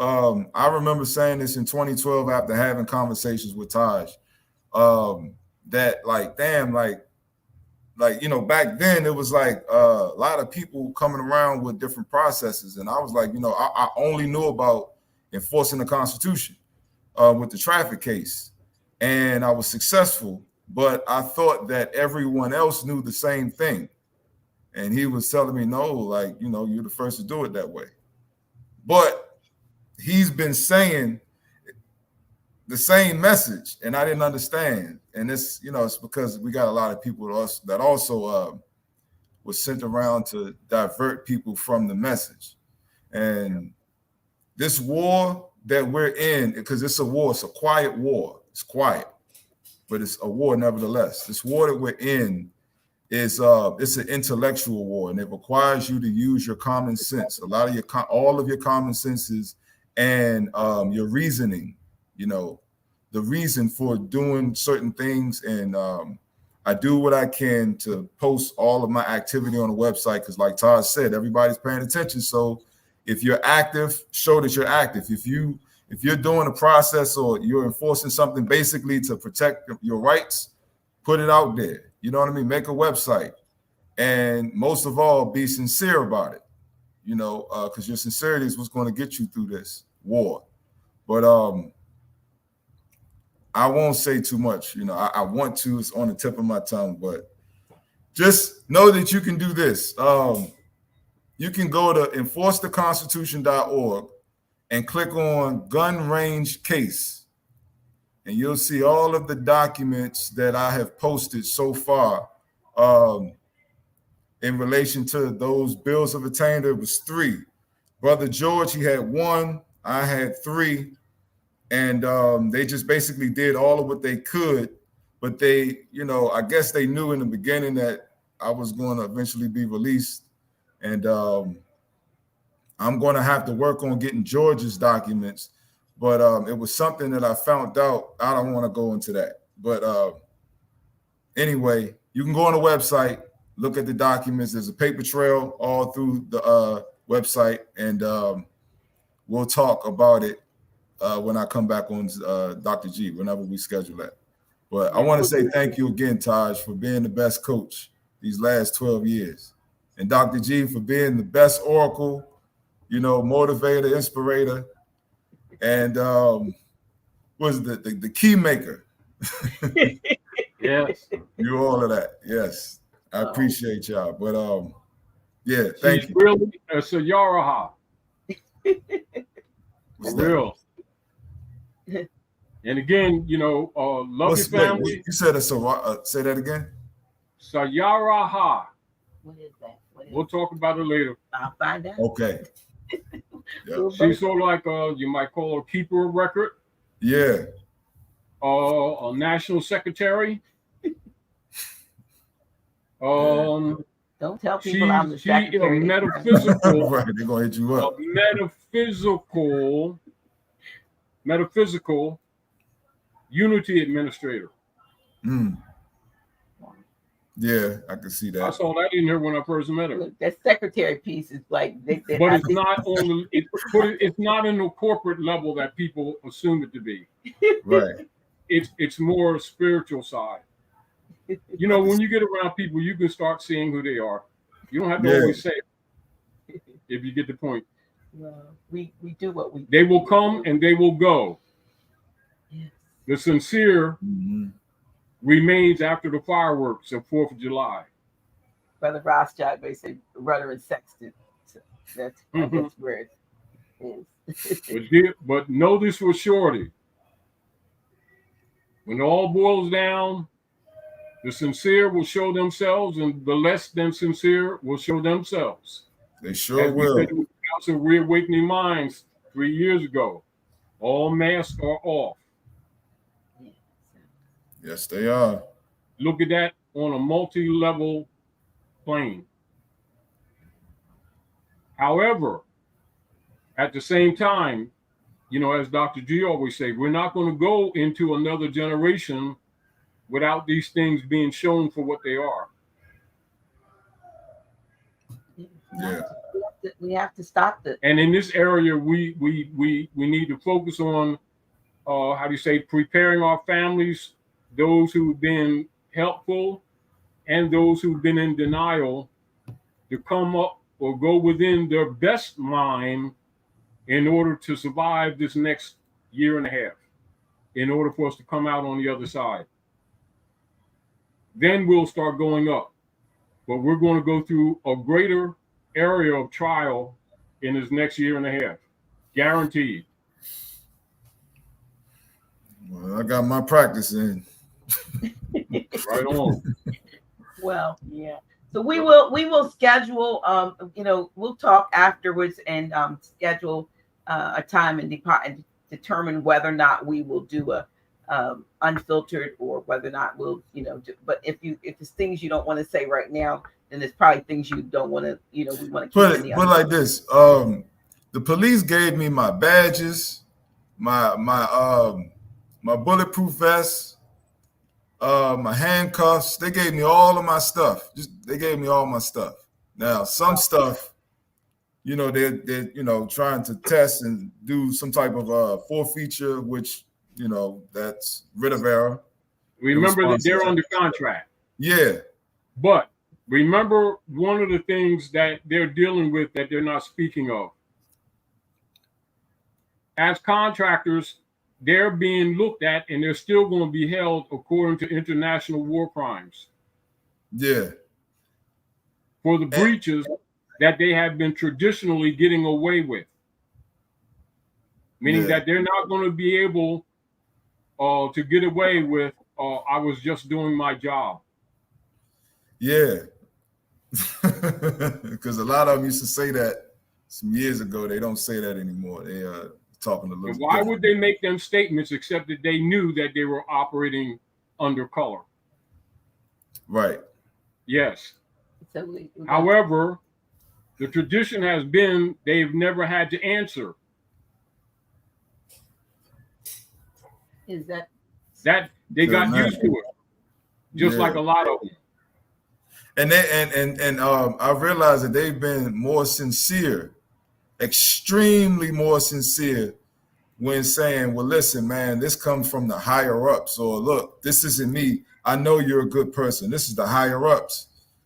I'm hearing that a lot now. Like they're just pointing fingers. Exactly. Yeah. You know what the other realization is, as we've been saying? As a matter of fact, we were saying it earlier before you came on, is they're coming to accepting the reality of knowing that they're going to be thrown under the bus. Yeah. They're trying to maintain till the thing falls apart because they still got to feed their families. However, they already know that they're going to be thrown under the bus, and they're, walking on the edge. Yeah. Put it this way: carefully displaying arrogant power that they know ain't there. Right. All right. Put it that way. Right. And a lot of them, enough of them have admitted to me that I'm telling the truth. They know that they knew. Put it this way: they would say 10 years ago, 10, 12 years ago, they wouldn't say that. Yeah. They're saying they know their time's up. That when you speak and as things move on, that they, put it this way, putting in a few of their cards, their deuces from the deck to say that they weren't terrible. They can't exactly say it now, but to say, well, I really wasn't. It really wasn't me. And I was kind of stuck like a lot of people was. Yeah. Mm-hmm. But I made sure you got toast with your meals, Yeah. If you get the point. Yeah. Yeah. Well, guess what? That's going to be on a lot of other levels too, including a lot of people on our side who thought Rome going to stay in power. Right. And that I was going to prison. Mm-hmm. There was a lot of people on our side that was promoting that more than them. Mm-hmm. So they wasn't thinking they ain't going to have to answer to that. Surprise. Mm-hmm. See, because like this, like I was talking to Dr. G earlier, right? They got about 14 days of petroleum reserve right now. 14 days. Wow. Right? And every day you drop another day, right? Some good domino effect. So you already know that they're going to be forcing the people into the bank's digital currency. Yeah. Right? And all digital currency that's outside of theirs, even though the operations of the digital currency was set up by the CIA, the digital currency that's out of their control still has certain blocks on it that they can't control. Mm-hmm. And while I don't promote digital currency, I also know that the digital currency that's outside of their hands also has certain blockages on it, if you get the point. I don't support it, but it's safer than everything else, if you get the point, for the time being. Right. If you get the point. But understand that that transitional period will only be short-lived, because as they force it on the people, which they intend to do, because they're going to steal the people's accounts and then force it on them, give them bank coins, what they would call bank coins. Right. That'll last for a while, and then those among their own will hack it. And that's going to force the middle class among their own to openly rebel before our people give Rome up. Our people are going to give Rome up because they don't have a choice, not because they have the courage to be honorable. And I'm not charging our people to the negative. I'm just speaking the reality. And if you look up, if you look ahead a little bit, you know, when I say up dimensionally, you can see it already. You can see it already. However, yeah, it is advised that for the best that you have in your mind, you know, do what you can to secure and protect your family. On another level, we're still pushing, but I also say this, know this, enough has been said, although we'll still be talking. Well, if you get the point. I sure do. Observe. Watch the movie. It is definitely a movie. It's a movie. Yeah. A lot of the police have admitted that you were telling the truth. I heard them say you. I ain't gonna say no more. All right. Taj is not lying. He ain't lied at all. He ain't lied about anything all this time. I tell you that. I can vouch for it. Put it together and prepare to present. Okay. Meanwhile, love your family. Get it together.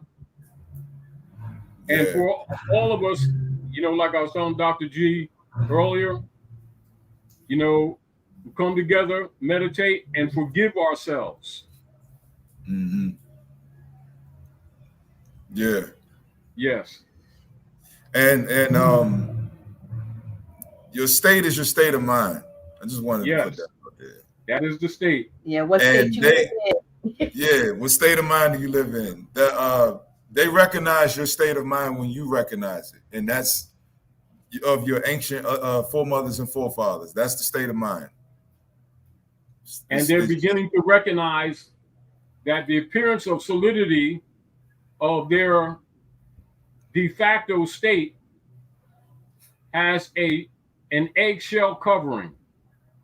Yeah. It looks intact. Sure does. It is not intact. I can listen. I can vouch for that. Covering. They are not together in those organizations. They are not together. No, they're going to start throwing each other under the bus shortly. Openly. They already doing it behind closed doors. I can confirm to that. They are doing it. They complain to me. They was coming to me. Some of them coming to me to complain about the others. Mm-hmm. You wait till some of them start trying to how do you say catch up by tapping on their non-existing pension. Oh man, that's just a tidbit. Listen, we gonna go.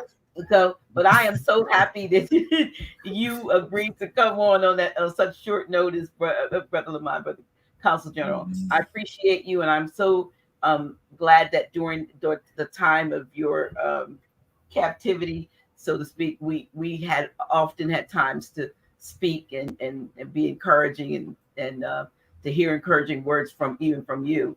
as to what was going on, to be able to share with the viewers that yes, we're in touch. We hear from him, and again, thank you for the 2 different conferences we had that you were able to speak to the conference goers, even if albeit it was on the over the phone, but we heard from you and live, and they knew from your own mouth what was going on, and so I do appreciate that. So we do look forward to having you on, and I think we're going to do a like I said, an unfiltered very soon, like maybe like I want to say like the 17th, because I do have a show on the 10th, which Tuesday's coming up. So if the 17th is good for you, let's try to do that Tuesday after next.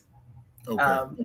And have you on, and let's you just share. I'm gonna sit back and listen like everybody else, because I'm not even gonna let you tell me anything in advance, except maybe what you need to prep me on. So I can but I want to. In a few days, in a day or two, I'll share a few statements with you from the Green Book and from the Red Book. Be prepared. I will. Okay. I will definitely be prepared for that. And I want to say thank you to everybody that, or everyone that has donated, that has showed your love, your support, and your concern, and your uplifting and encouraging words. Some sent letters. I greatly appreciate it. That kept my spirits high while I was in there, because admittedly, I was confused in the beginning. I was like strongly confused, but when I went into the whole, what they call the whole, or the behavioral adjustment unit, falsely, I got to have that conversation with myself, and I started to get discouraged until people would pass messages to me about what was said in the emails. Or through Dr. G, people's concern, and then I would talk to Taj, and I'll talk to Dr. G, and others, and I got a lot of the messages, and they were very, very uplifting and encouraging, and it kept my head straight. George and I, not just me, George as well. And I want to say thank you all. I greatly appreciate the energy and the support and love. Yes. Also, greetings from you from Japan. I got a couple people from Japan who called me, caring about you. And there's another jurisdiction because it was actually a few, I think, from China, Japan, and the UK that I got direct message from. Okay. Now, well, peace and love to y'all, family. Others have been concerned, but from those jurisdictions, I might have been a couple other, but those definitely, I got communications of care concerning you. So don't think the world is not watching. They absolutely are. Yeah. Okay. And with that, I appreciate you once again, Taj. And everyone, like I said before, you can go to www.enforcetheconstitution.org, and the webpage is gun range case. Go to that webpage and you'll see all of the correspondence that was handwritten from me. Soon you'll see George Neal Bey's documents up there, and I'm putting something together so that we can carry out another diplomatic mission. Not saying that we're diplomats, but it's a diplomacy, not diplomatic mission, a diplomacy mission for the brother George. And I'll save the rest for later. All right then. Thank you so much. Peace and love. Peace and love. And again, love your family. Peace and love. Yeah, restore peace to your family. Focus on them. Okay. All right. Okay. Peace. All right, y'all. So we are hopefully you all enjoyed that surprise visit. We are going to go, but before we go, I want to Grand Sheik make sure that folks know that we are back to having our monthly civics class at House of Reawakening Minds, at House of Reawakening Minds, not online. So this month it'll be Friday, October 27th. We say from 7 to 9:30. We generally don't get out before midnight. Yeah. So, like usual. but if you would like to be a part of that, just come on out. Some of you, we have about 25, I think, who have, according to Sister LaChris, our webmaster, who have RSVP. But even if you don't RSVP, just show up. Come. The doors will open at 6:30. And you I'll get be ready too, Doc. right, and you'll be able to, meet Grand Sheik and I in person. If you have never, if you have, you'll see us again, and we'll both share. I share a little bit, and he'll share a lot. So we look forward to seeing all of those of you who are planning to come out on October 27th. Also, as a reminder, on the 10th. Tuesday the 10th, I have a brother Abdullah El Talib Mosi Bey will be my guest on Office Hours with Dr. G, and his title is From More to Black More to Blacker More to Black. It's a very interesting subject matter. I've heard him give a presentation on one of the talk shows, and he was on he was on a talk show, and I think I was in Key West, Florida. And I listened to it like 2 or 3 times, and then I called him and I said, I need you to come on the show and you can do this on the show. And so this is next Tuesday at 8 p.m., 8 to 10 p.m. Please make sure that you tune in on Tuesday, just like you did today, and be a part of this interesting presentation. I think that's it. A lot of people be looking forward to that. Yeah. So shout out to brother Talib. Yeah. So we're looking forward to that on the 10th, next Tuesday. We had to reschedule it from last week, y'all, because I was out being a cowgirl, as you see here, with the cactus. And the cactus, I think, got stuck.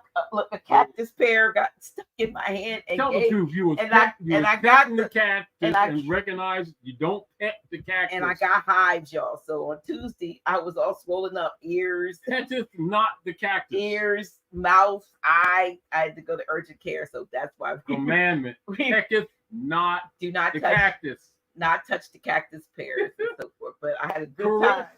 Not the cactus. I had an awesome time in Arizona, y'all. I will say this about Arizona. I did meet the brother and his father who have a significant amount of land and the land patents in Arizona. Did not get a chance to actually go on the land. It's hundreds of acres. And it was about 400 miles away from where we, Sister Cynthia and Brother Chris and I were actually staying. But they came to us. So they did come to us and then and showed us the original land patents and so forth and gave me copies. Yeah. So I've got copies of the land patents, and it's to the extent where, I mean, they're not selling the land, but it's like, if you want, 2 or 3 acres of land to homestead on, you'll be, welcome to do that.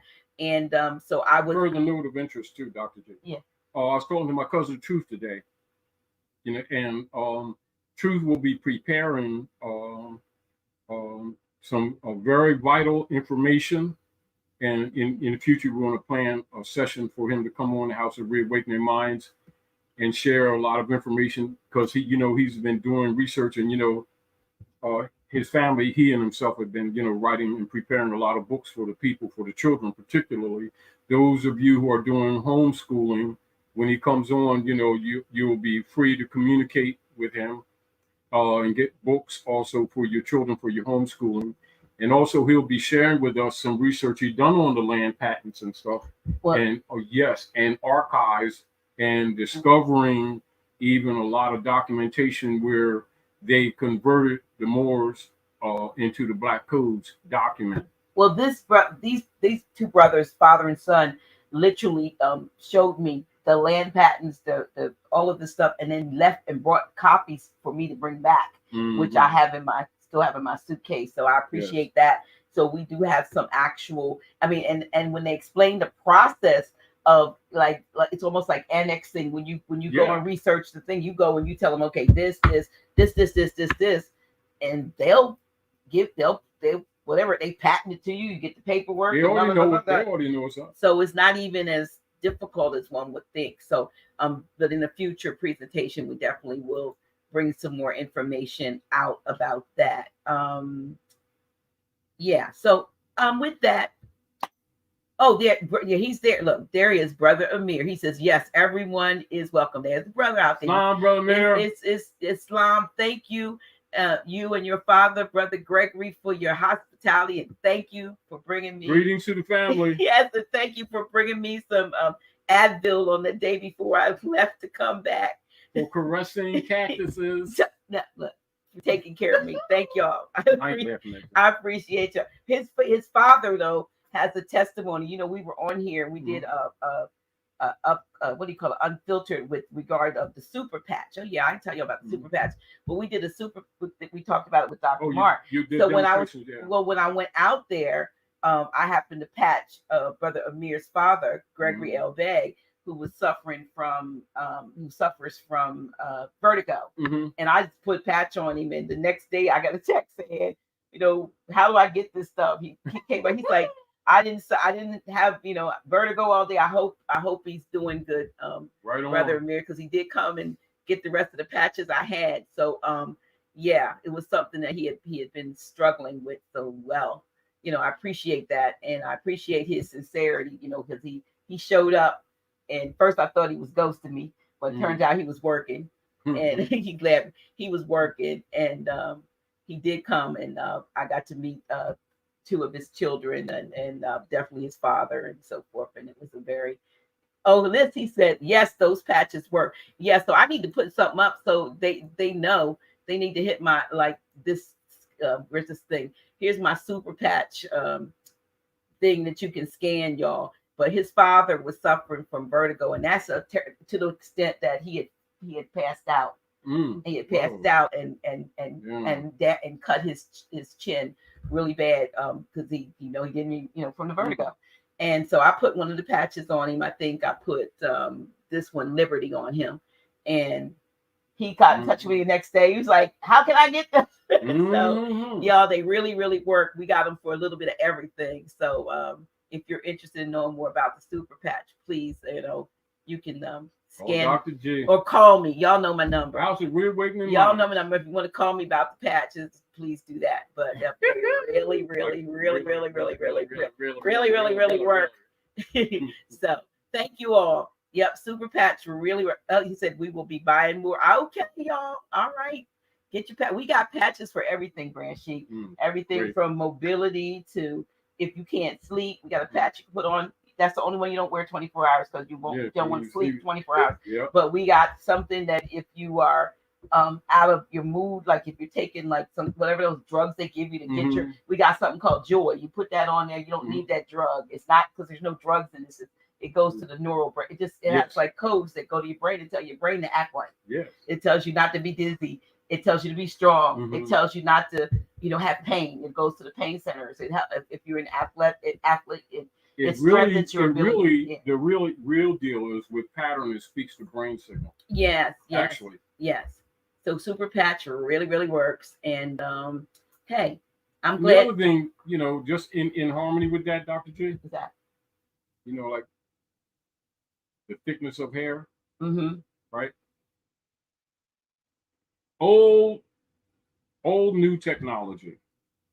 Do you remember years ago of the lady, and I don't know where she is, that she reached out to us, and she had been doing this research online. She was in the Columbus, Ohio area, and she remember that she was trying to get.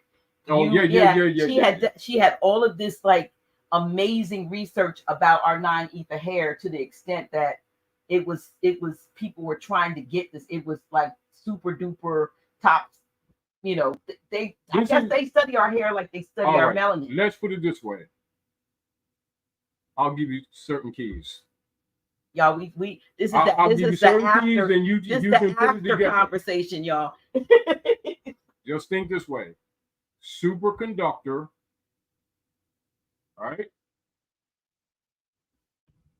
Anti-gravity. And phasial movement. That's all I'll say. Also, one of the keys how the Brahmanas work. They used hair. Those flying machines, y'all. and your connection to them. Wow. Whoa. Wow. Well. We're gonna have to talk about some of these things on another episode. I appreciate. Well, we're gonna be in the future. Will be, because that's what a lot of stuff was leading to anyway. We just need to move some things out of the way. Yeah. You know, it's not unlike, no matter how passionate you may be, you know, you got to take the thorny things and the stones out of the soil before you plant the garden. Mm-hmm. That's another key.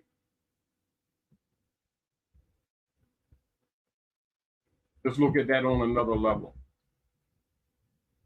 Yeah, we do. We appreciate y'all. Also, in relationship to what we just said, start thinking about how we move large stones.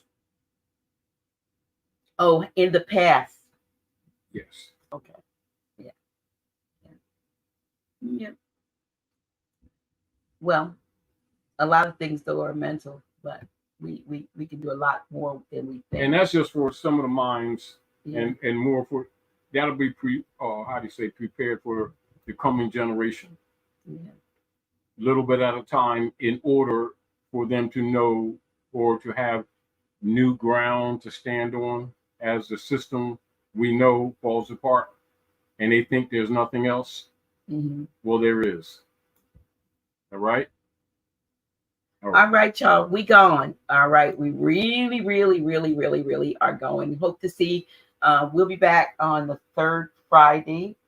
Yeah, Mm-hmm. We'll have one more, the third Friday, and then after that, the next week we'll be live. And I hope those of you who can make it will we'll see you here at Delaware territory. Right? Yes.